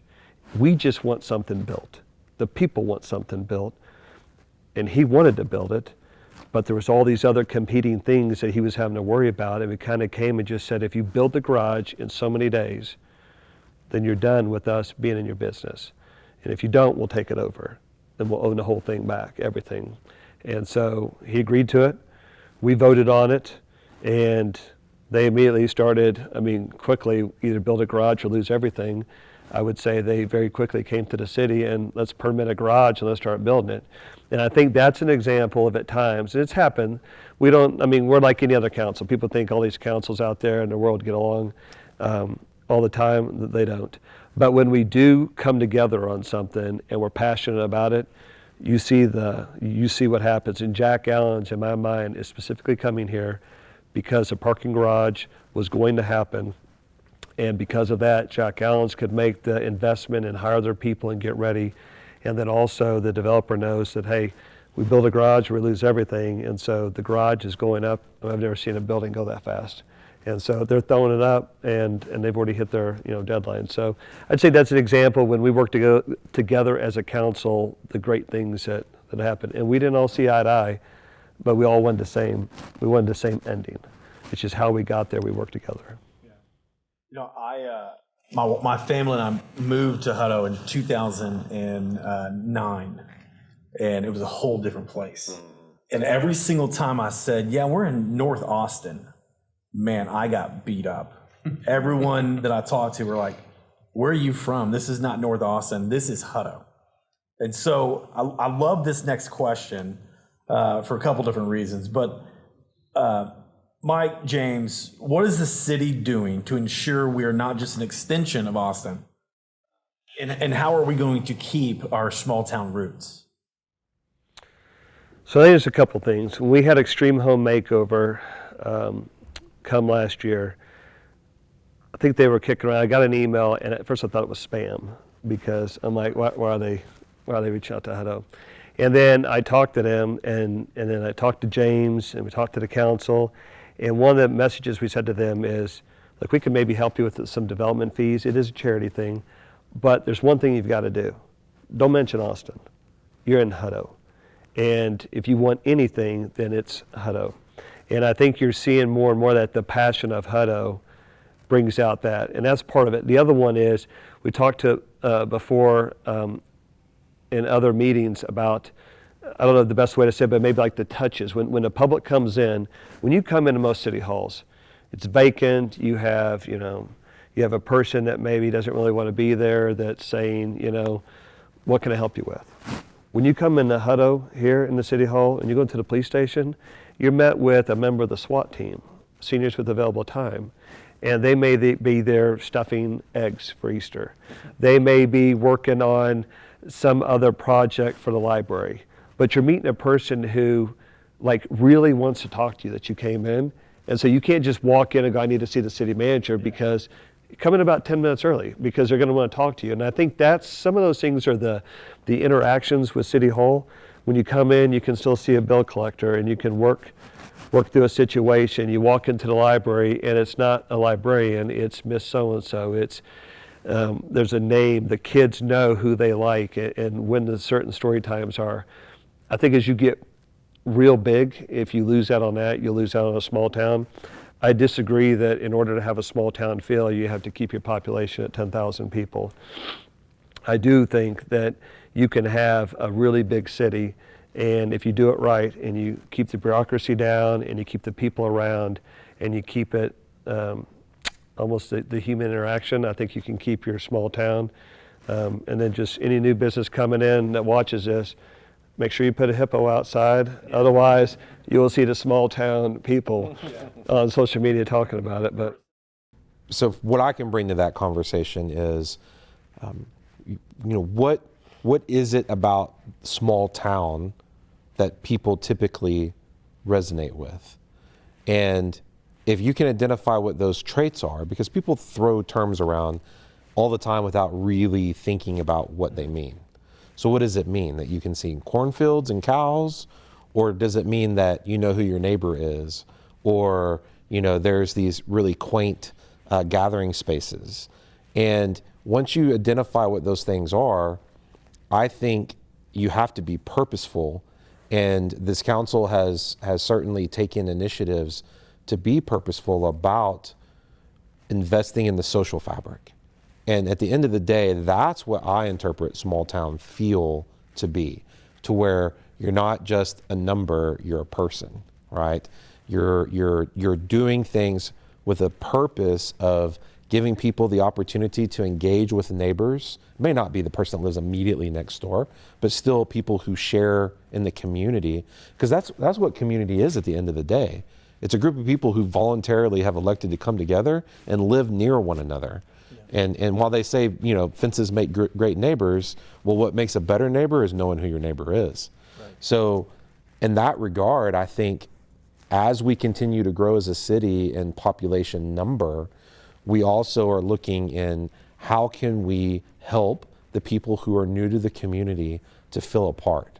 How can we continue to create spaces that are quaint for people to be able to gather? Festivals, activities, farmers markets, all these other types of things that go on when you actually are caring about the people and you're not just a bureaucracy that's bureaucrating, right? That means, even our HOAs, the different programmings that we do, all those things work together, hopefully, toward the right outcome. The school district also has a role to play. Having the hippos is a huge benefit because it's one of the unifying things that allows us to all kind of come together, under this sense of identity, because that's really what it's about. Right. The people who are saying, hey, I want Hutto to be the Hutto I remember from 2000, that ship sailed. It's not going to be cornfields and cows, right? But that doesn't mean that we have to lose the heart of what Hutto was. If Hutto was agriculture and was relationship, well then maybe we spend time investing in teaching people how to urban garden and urban farm. Maybe we spend time in creating special events and gathering places where people can come and spend time with their neighbors and get to know people and feel a part of a community. Cheney, Peter, do you guys have anything to add to that? Yeah, I mean, our family moved to Hutto in 2001, and it was a very different Hutto than it is today. When we first moved to the Austin area in 1998, we rented, for a couple of years, wanting to get a feel for the Austin area, what it was like, and where we wanted to live. And we were originally looking in Pflugerville, and our realtor says, I think I got something I want to show you guys. And I want to take you to Hutto. We're like, what is Hutto? Like, where is that? And he took us up Highway 685, and we were driving through these cornfields, no toll road, nothing, and it's just this two-lane road. We thought, where is he taking us? And we came upon this, it was Lakeside Estates. It was brand new. One street was in there, and we fell in love, and we built our first home. Outgrew it. 2006, we built a bigger home and moved up further into town. And I don't feel like Hutto is a whole lot different than the feel that we had there, because we knew our neighbors, we knew who was around us, we made connections with those that were around us. Even though there's a lot more to do in Hutto, a lot more places to eat, a lot more traffic, takes a lot longer to get from point A to point B. But when all's said and done, having your neighbors and feeling comfortable getting to know who your neighbors are. And of course the hippo is something that, my mom got after us. She came down and visited, and she said, where is your hippo? You don't have a hippo. And so she went down to the chamber, and we got a hippo because she wanted one. Now she's giving me a hard time because we haven't painted it yet. So we have to paint it. I just love that we've been able to still, and at least in my experience, we've been able in Hutto to still maintain that small town feel, even though we've grown significantly. Yeah, I think obviously the hippo, I think that's such a unifying and unique thing. We're the only community in the nation with a hippo as our mascot. So I think that in and of itself will always be how we maintain our uniqueness. But I think for me, it's our downtown. I see that is our history that will remain because there's buildings there. So as our farmland develops and people sell and things like that, I feel like our downtown is still there, and that history of those buildings and those stories are still there. And so I think one of the best opportunities we have to preserve our unique identity and our history and not lose what makes Hutto special is finishing our downtown and maintaining our downtown and driving business in our downtown and keeping that as the heartbeat, even as all these other developments and areas grow in and around Hutto. I want to go in a little bit more deeper with the downtown. It's personal to me because my business is an extension of downtown. I don't really consider it downtown, but it's under the regulations of downtown ordinances and stuff. And it's not an old building. Can you throw a rock and hit downtown? I can, but well, there you go. So there you go. He used to play baseball. Downtown. So it's personal to me. My business is there, and I eat at E Street Pizza all the time. But a lot of downtown is small town business. It's you think about the gin back in the day, not the current gin building, but the gin back in the day where farmers came to shake hands and trade. They went to break bread together and work together. And fellowship and live in community. How do we build the downtown district? How can the chamber help with this? How can the small businesses help with this?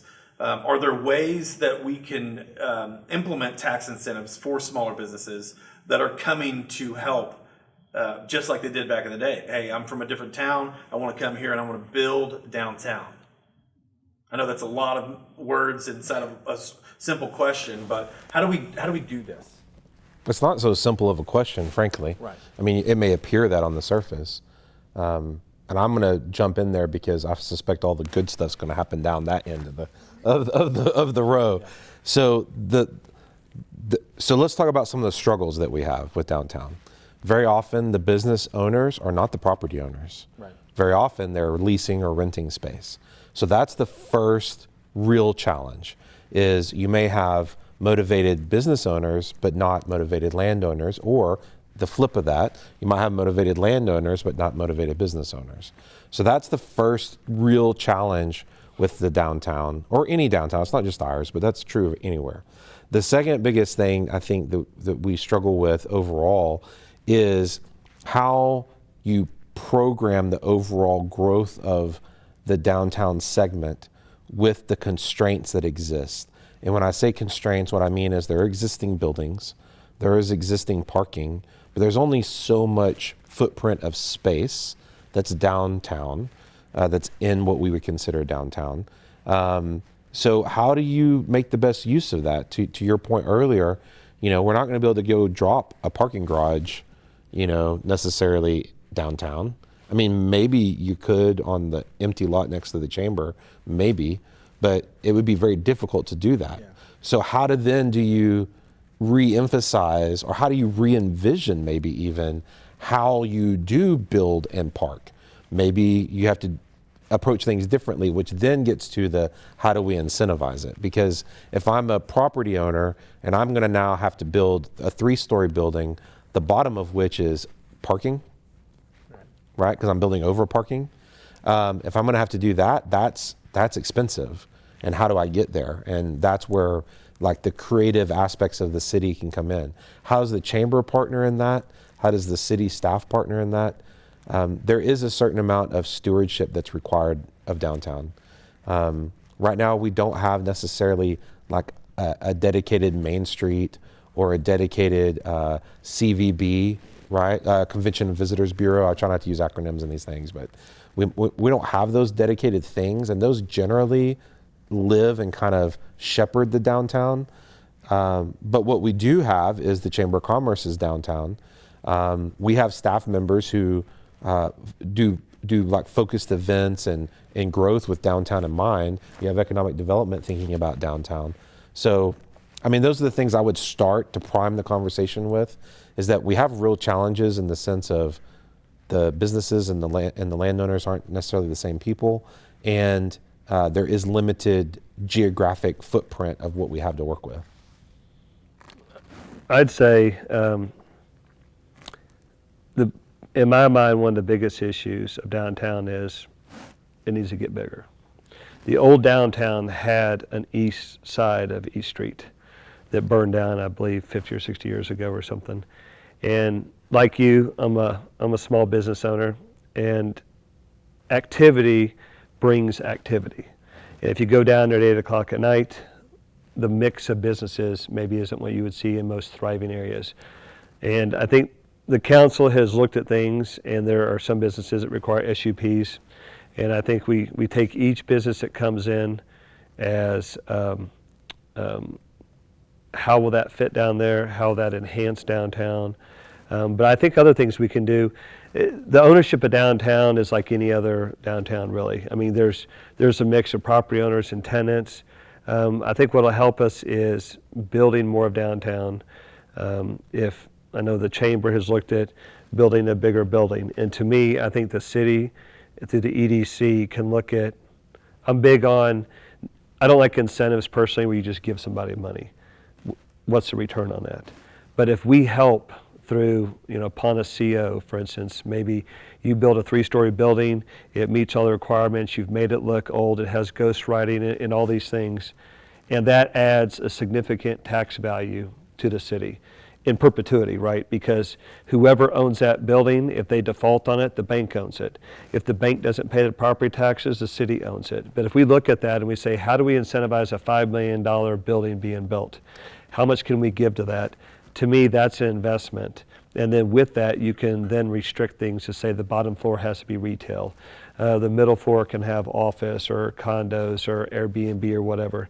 There's a lot of things we can do that, but I think that's the innovative part, that we have to look at things, identify the problem. In my mind, we need more downtown. And then how do we get more downtown? Because it's very tough to ask someone, go spend $5 million on a building when you don't have anybody to move into it yet, but we promise someone will come. So if they're willing to take a chance, we're willing to take a chance, and we get a return on that investment through increased property taxes and sales taxes. I think things like that, the successful downtowns you've seen are ones where the city actually put money in, and some of it was at risk, and some of it was, how do you limit that risk? But those are the ones. Rockdale's done a great job rebuilding all their sidewalks, expanding. Actually, I think they contracted part of 79, put some on-street parking. Little things like that, I think, are done. And I think we do have the Downtown Business Association or Alliance. They're going to shoot me for not having that name right. They've organized and they're working through ways that they can help their position, work with the chamber, work with the city. So I think we're making steps. Everybody wants everything to happen overnight. And the first thing you got to do is get the property owners involved, which I think they're there. Then you got to get the tenants involved. I think they're there. And I think the next step is for them to unite and then work with the city. And then when you have those three groups together, I don't think anything can stop us. A lot of what I was going to share has already been covered. And the mayor had mentioned that he and I actually had kind of been working independently with some of the downtown business stakeholders. I was kind of working more on the business owners. He was working with the landowners, and we kind of combined our resources together, called some meetings, encouraged them to start thinking about how can we have a say in what happens in our downtown. We're down here. We either own land or we're invested in a business. What do we need to do? And so they did start that Downtown Alliance. I think it is called an alliance. I'm trying to remember. And so hopefully they can really get it off the ground and get it moving and doing things. The mayor and I have also talked about, what if we drew a tax increment reinvestment zone boundary around Old Town, and that's an opportunity for taxes that are collected in that area to be reinvested specifically within that boundary so that they can start doing some other things and revitalizing that area. And so that's something that would have to come before council, and council would have to consider that in the future. But that's an idea of maybe a way that we can really reinvest in that. I would love to see some kind of parking and figure that out, because that's really a need down there. And so the downtown is wonderful. That's where my mom, when she comes into town, she always wants to go downtown and go into the general store and go into the flower market and go into the chamber and do some things, and we could take her to the print shop. We should really add that to the list. They close early, like at 2:30 so we can get out of town. No. So yeah. What would you like to add to that? I just think we've really put more focus than people probably realize on downtown and trying to push some development or push that needle a little bit. In the last year, we've worked with some other city departments. We've reached out to the landowners, and I really feel like that's the key to unlocking downtown, because we need more space. We need more space for people to have businesses. And so the first thing is getting these landowners to figure out what it is that's their tipping point. What is it that you need in order to move forward with development? What does a deal structure look like for you? And we have to be flexible on what we're willing to do as a city, and I would expect as a council and as an EDC board, as far as what deal structures we're willing to engage in to make it happen. And I think those are the conversations that are probably the next steps, because I think, to the mayor's point, it sounds like most of our landowners are willing. They have a friendly ear, but we really need to get down to the nitty gritty and figure out, okay, what's it gonna take? What's the bottom line? We've had the nice conversations. We're really excited about the opportunity. Now what? So I think that the next step is figuring out what those landowners need in order to move forward, so that we can get the development going, so that we can build the spaces, so that we have places for businesses to go. Because there's no shortage of people that want to be in downtown Hutto. There's just nowhere for them to go. And in turn, to some earlier points, our downtown businesses need other businesses to be there. They need more traffic. They need to be able to expand their hours. They want to do that. And so when we talk about, oh, well, downtown Hutto shuts down at 7, 8 o'clock, well, it's because there's no traffic down there. So we need complementary uses that give us that 18-hour day of activity. So those are the things that I think we really need to focus on as a community in every regard. Yeah. So we've talked a lot about business. We've talked about commercial development. In 2024, the term affordable means so much more these days. But when we talk about affordable housing, and this is for Mayor Snyder and Cheney, how do we create affordable housing in Hutto? I think first you have to figure out what does that mean, affordable housing. What, I mean, there's people make $100,000 a year household income, and they struggle to make ends meet. So what is affordable housing? And then I think we also have to look at it in terms of, this is not just a Hutto issue, this is a metropolitan issue. So anything we do, if we provide, in my opinion, below market, or we incentivize for below market rents, the Austin metro area of almost 2 million people quickly absorbs all that. So probably one entity is not going to fix this. So I think we're going to have to get very innovative. I don't know that the single family house on a 1/4 acre, 4-bedroom, 2-bath, and a giant backyard you put a pool in, I don't know if that is always going to be the future when it comes to people's living situations. I have kids in college. I don't know if they're going to be able to get out of college. The starter home in Hutto is like $400,000 or $500,000. Right. So I think what we're going to have to figure out is, it used to be, we're looking for executive housing. In my mind, the starter home is almost executive housing to this point. And so we have to figure out, how do we get people out of college that grew up in Hutto, went to Hutto, want to start a business based in Hutto? How do we provide them with either an apartment or some other deal? One of the things the city council has authorized, I believe we have 2 or 3 of them now, including a Lander development, is single family for rent. And so it's a way to provide, in my mind, kind of what you would see as an apartment, 1, 2, 3 bedrooms, but in a single 1-bedroom house, a 2-bedroom house, smaller lots, but they're rental. And so instead of going vertical, you're going horizontal. You give a little bit of yard, a little bit of privacy, a little bit of space. I think there's some things like that. I think we'll see more coming up in terms of how we look at things, whether it be, I forgot what they called them. There's like a 3-story, no, what was that 3-story development where it's 3 stories but it was skinnier? It was like on a 30-foot lot. Yeah.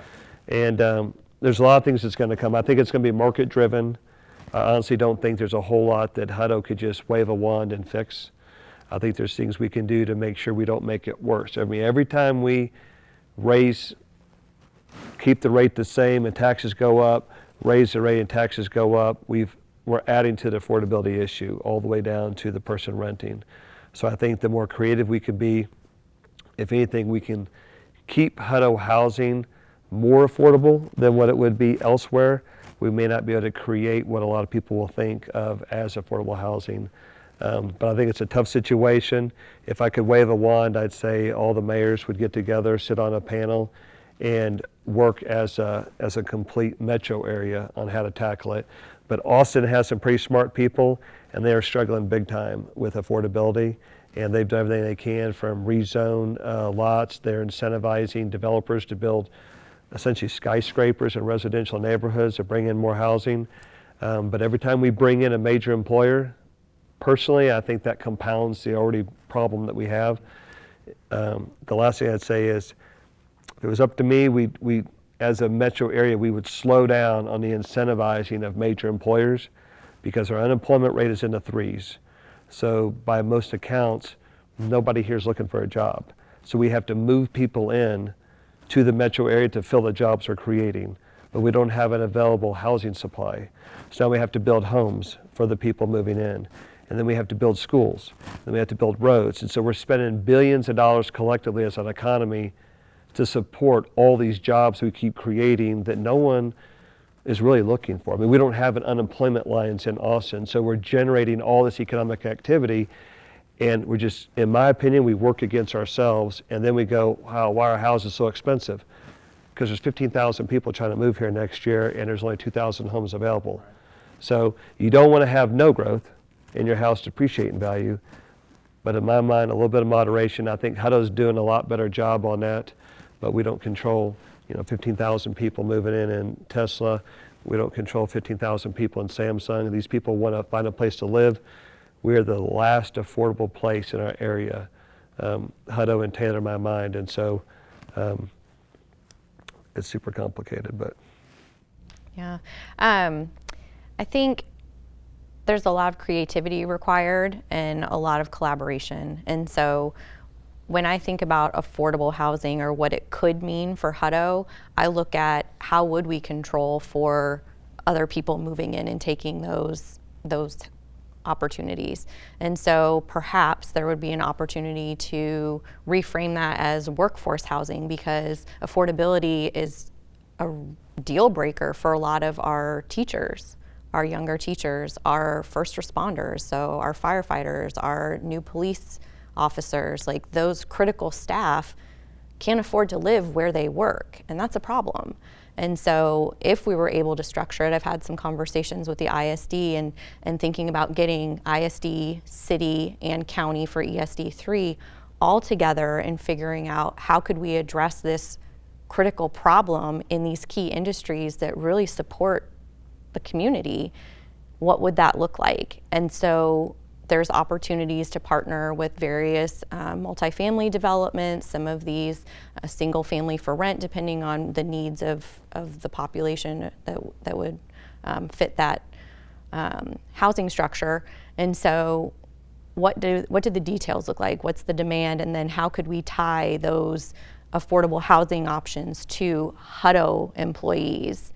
And so that we're kind of solving for that challenge and making sure that if we're incentivizing it, if we're abating taxes or whatever structure we would be considering, how are we ensuring that Hutto residents are benefiting from that and it's not just being taken up by, adjacent communities. So I think there's a lot of opportunity for creativity and collaboration on that front, but it's definitely necessary. It's not really if, it's when, and I think the sooner the better for us and our community. With building the community for more people to come, safety is always a concern. It's always a potential threat. More people, potentially more problems. You said 15,000 people potentially coming here with only 2,000 homes. They've got to go somewhere. How are we creating systems? How are we supporting police? How are we supporting fire to help them grow as well? This was a question I was really excited when it came out, because that's something that I think that the City Council has really put a big focus on the last couple of years.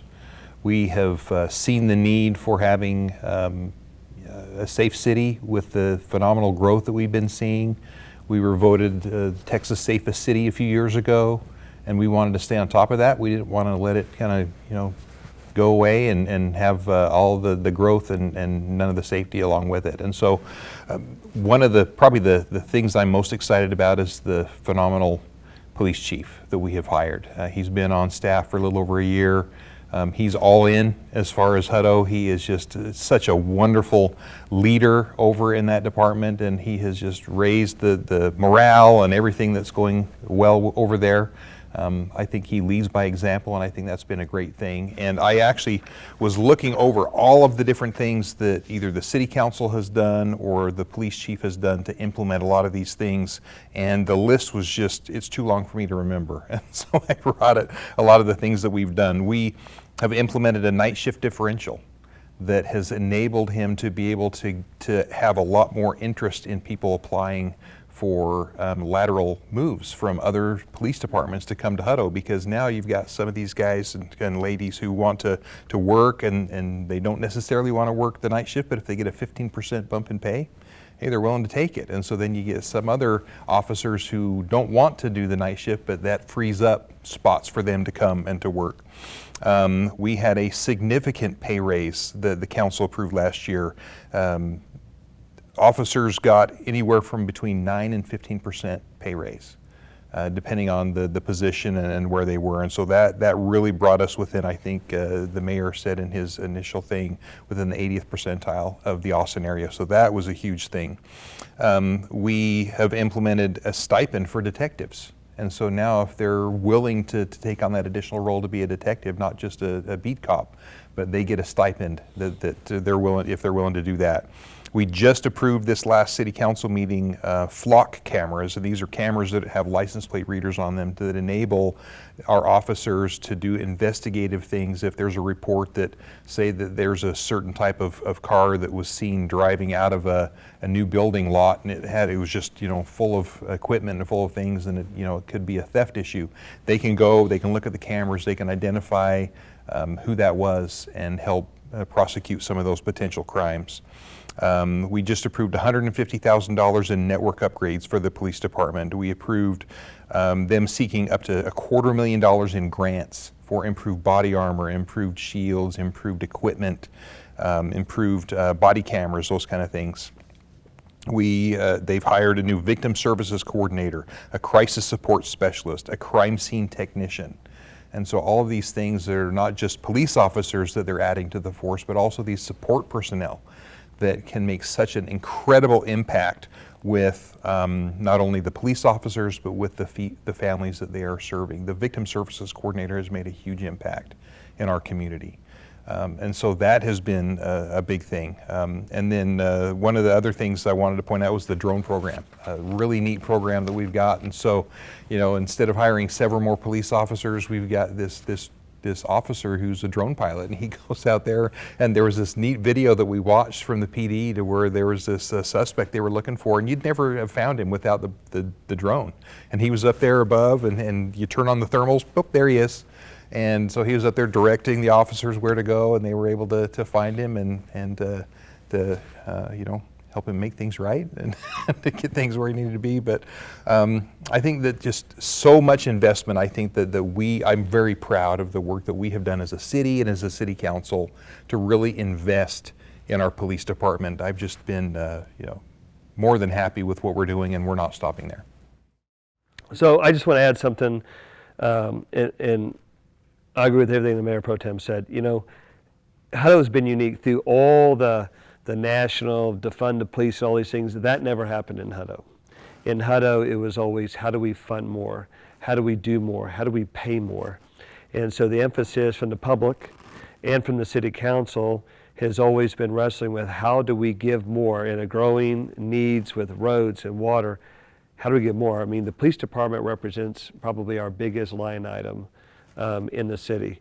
And so it's easy to say, well, you know, we can only afford so much. Instead, it's been, we've got to pay them what they're worth. I mean, these people, they work holidays. It's like I tell people, when you see a wreck outside and it's in the downpour, you're in your car, HPD's out on the street, standing in the rain, directing traffic. When it's snowing outside and it's icy, you're in your house going, oh, it's cold, I'm glad I'm not out there. But HPD, they're out there. Christmas, when you're enjoying time with your family, HPD is out there. And so you've got to support them. And it's not always easy, because I know there's times some employees may say, well, why are they getting a bigger pay? And it's a tough conversation, but sometimes you have to ask yourself, if you're willing, you know, we want people to put their lives on the line every day to protect us. You got to pay for that. And it's not to diminish other employees' roles and responsibilities, but not everybody, you know, every time you send an email, your life's not in danger.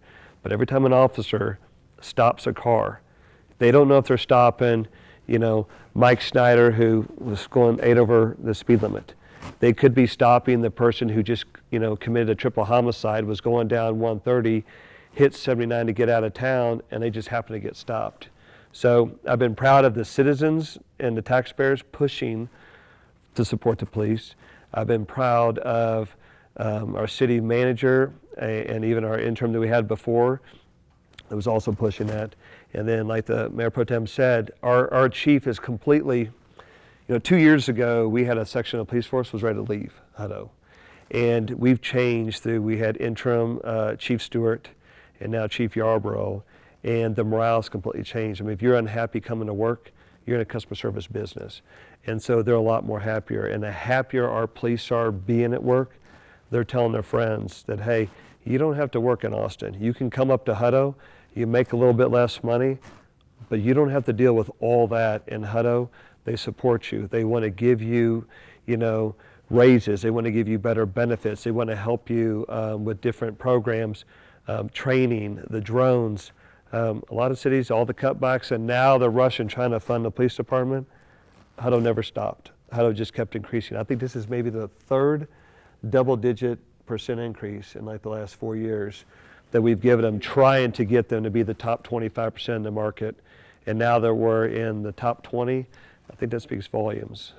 So last thing I'd say about this is I joke with the county commissioner, hurry up and get the Southeast Loop built so that the criminals can bypass the city of Hutto and go elsewhere. Because if you come into Hutto, between the drones, the flocks, the police department, the people who are just out looking out their windows and reporting every single thing that happens on Facebook, we'll catch you.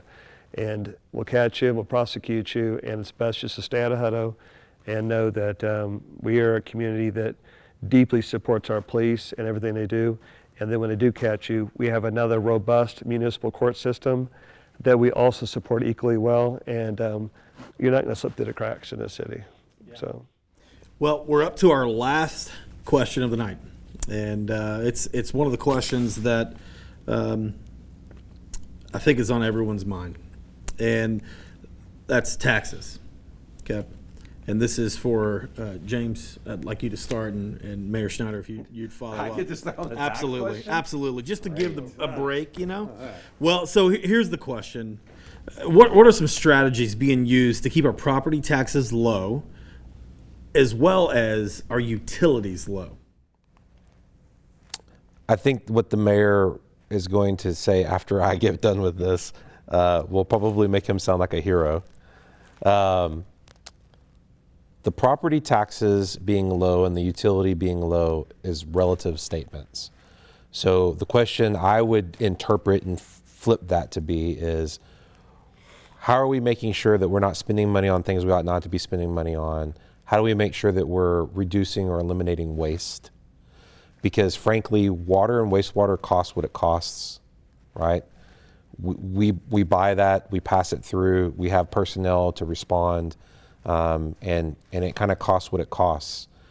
But could you be wasting dollars? Could you be investing in things that you should not be, or maybe that's not the right way of saying it. Could you be investing in things that maybe aren't the right time for Hutto? And we've had some very really deep conversations about how big that 1.3 billion number, it keeps getting bigger every time I hear it, but how big the 1.3 billion dollar number actually needs to be for us to keep the utility system operating and to address the needs of the folks that are moving here, the businesses that are moving. And that number got whittled down. Not that we still don't have that big number of projects, right? But that number got whittled down from $1 billion, and that also included roads and some other things, but from $1 billion down to, $300 million. Well, that may not sound like a lot. Like $300 million is a lot of money, but it's 1/3 of what it could have been. So the impact there ended up being, after all the math and all the maneuverings, about $20 or so a month to the utility bill of a person who lives in Hutto, who has water from Hutto and who has wastewater from Hutto. $20, and that's not inconsequential, but that is a very different number than what it would have been had we had to fund $1 billion. Taxes is a different scenario in how it's looked at. I can say the things that we've done since I've been here have been to look very carefully about the priorities and where the money goes. And I'm going to steal one of Mike's phraseologies, and that is, there are many things that government may be good at, but it's not usually good at stopping doing things once it starts. And this last year, through the budget process, we did somewhat of a reboot of all the departments. It's like, hey, here's your budget traditionally, but what are you doing with those dollars? And is that where we still need to be emphasizing or spending our resources, whether it be time or money? What are we going to be more the term transparency, right? This gets thrown around a lot too, but what are we going to do in the terms of actually bringing value to the equation? Because quite often people are only told about what their expense is going to be. My taxes are going up or they're not. My utility bills are going up or they're not. What they're very seldomly told is what's the value of what you're paying for, right?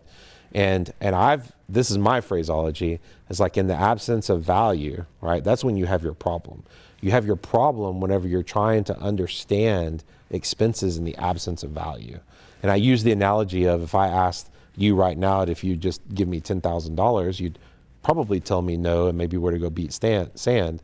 But if I told you, hey, Drew, give me $10,000 and I give you the keys to this $2.5 million Bugatti outside, you'd be like, dude, you take a check. Well, that's because I added in the value component, right? So as a council, as a staff, we've tried to work harder on the value aspect. And then, of course, looking very seriously about what we are prioritizing as staff. And before I turn it over to Mike to close out, there is a science to what we do and there is an art to what we do. And the science aspect is it's math, right? Maths. So this is how much it costs to do things. This is how much we have to raise in order to pay for those costs.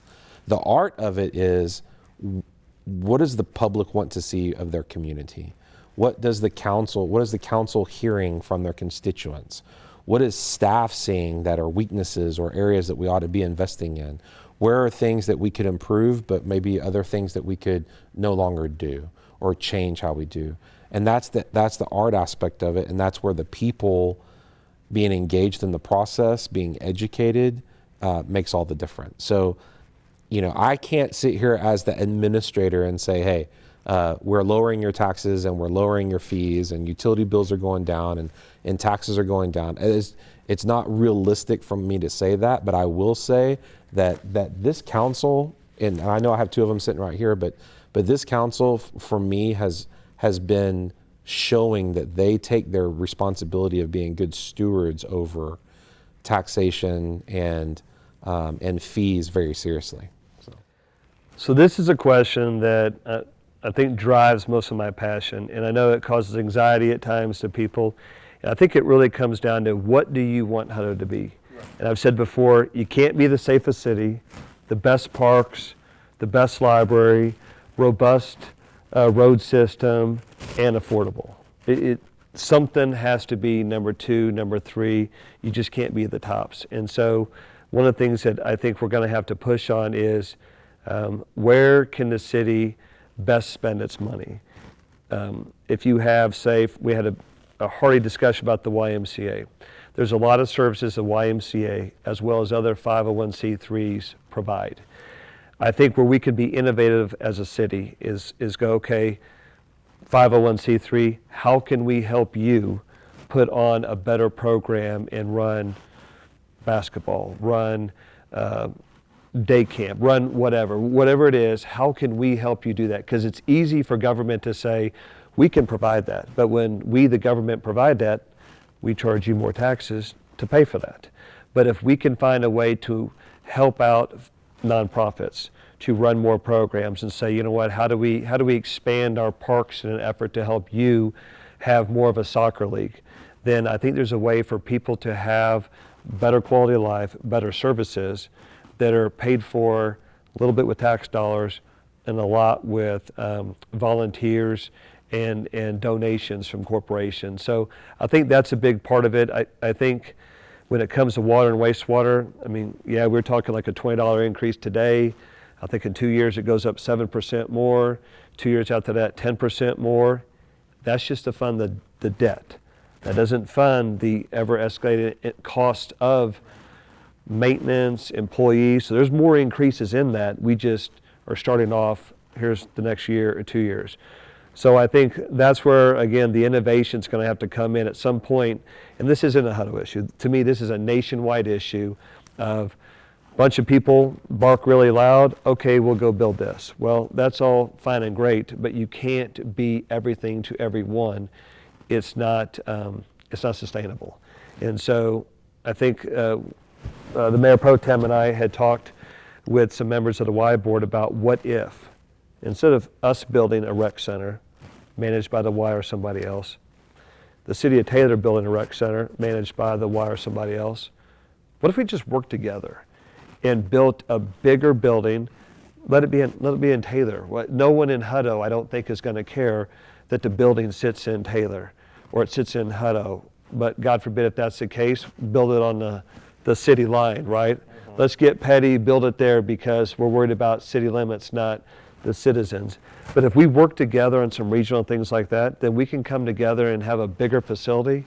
And you see that occasionally throughout the U.S., but I think it's things like that we're going to have to figure a way out because the demands of people are not going down. The needs of people are not going down. I think we're going to have to explain to people, and they're going to have to understand if you want a better library, then it may be we may fund what it takes to build it, but maybe we're going to have to get a citizen community together and we're going to have to do some really big fundraising because Matthew McConaughey can raise $500 million to rebuild the UT basketball court. But we can't band together and raise $20 million for a library.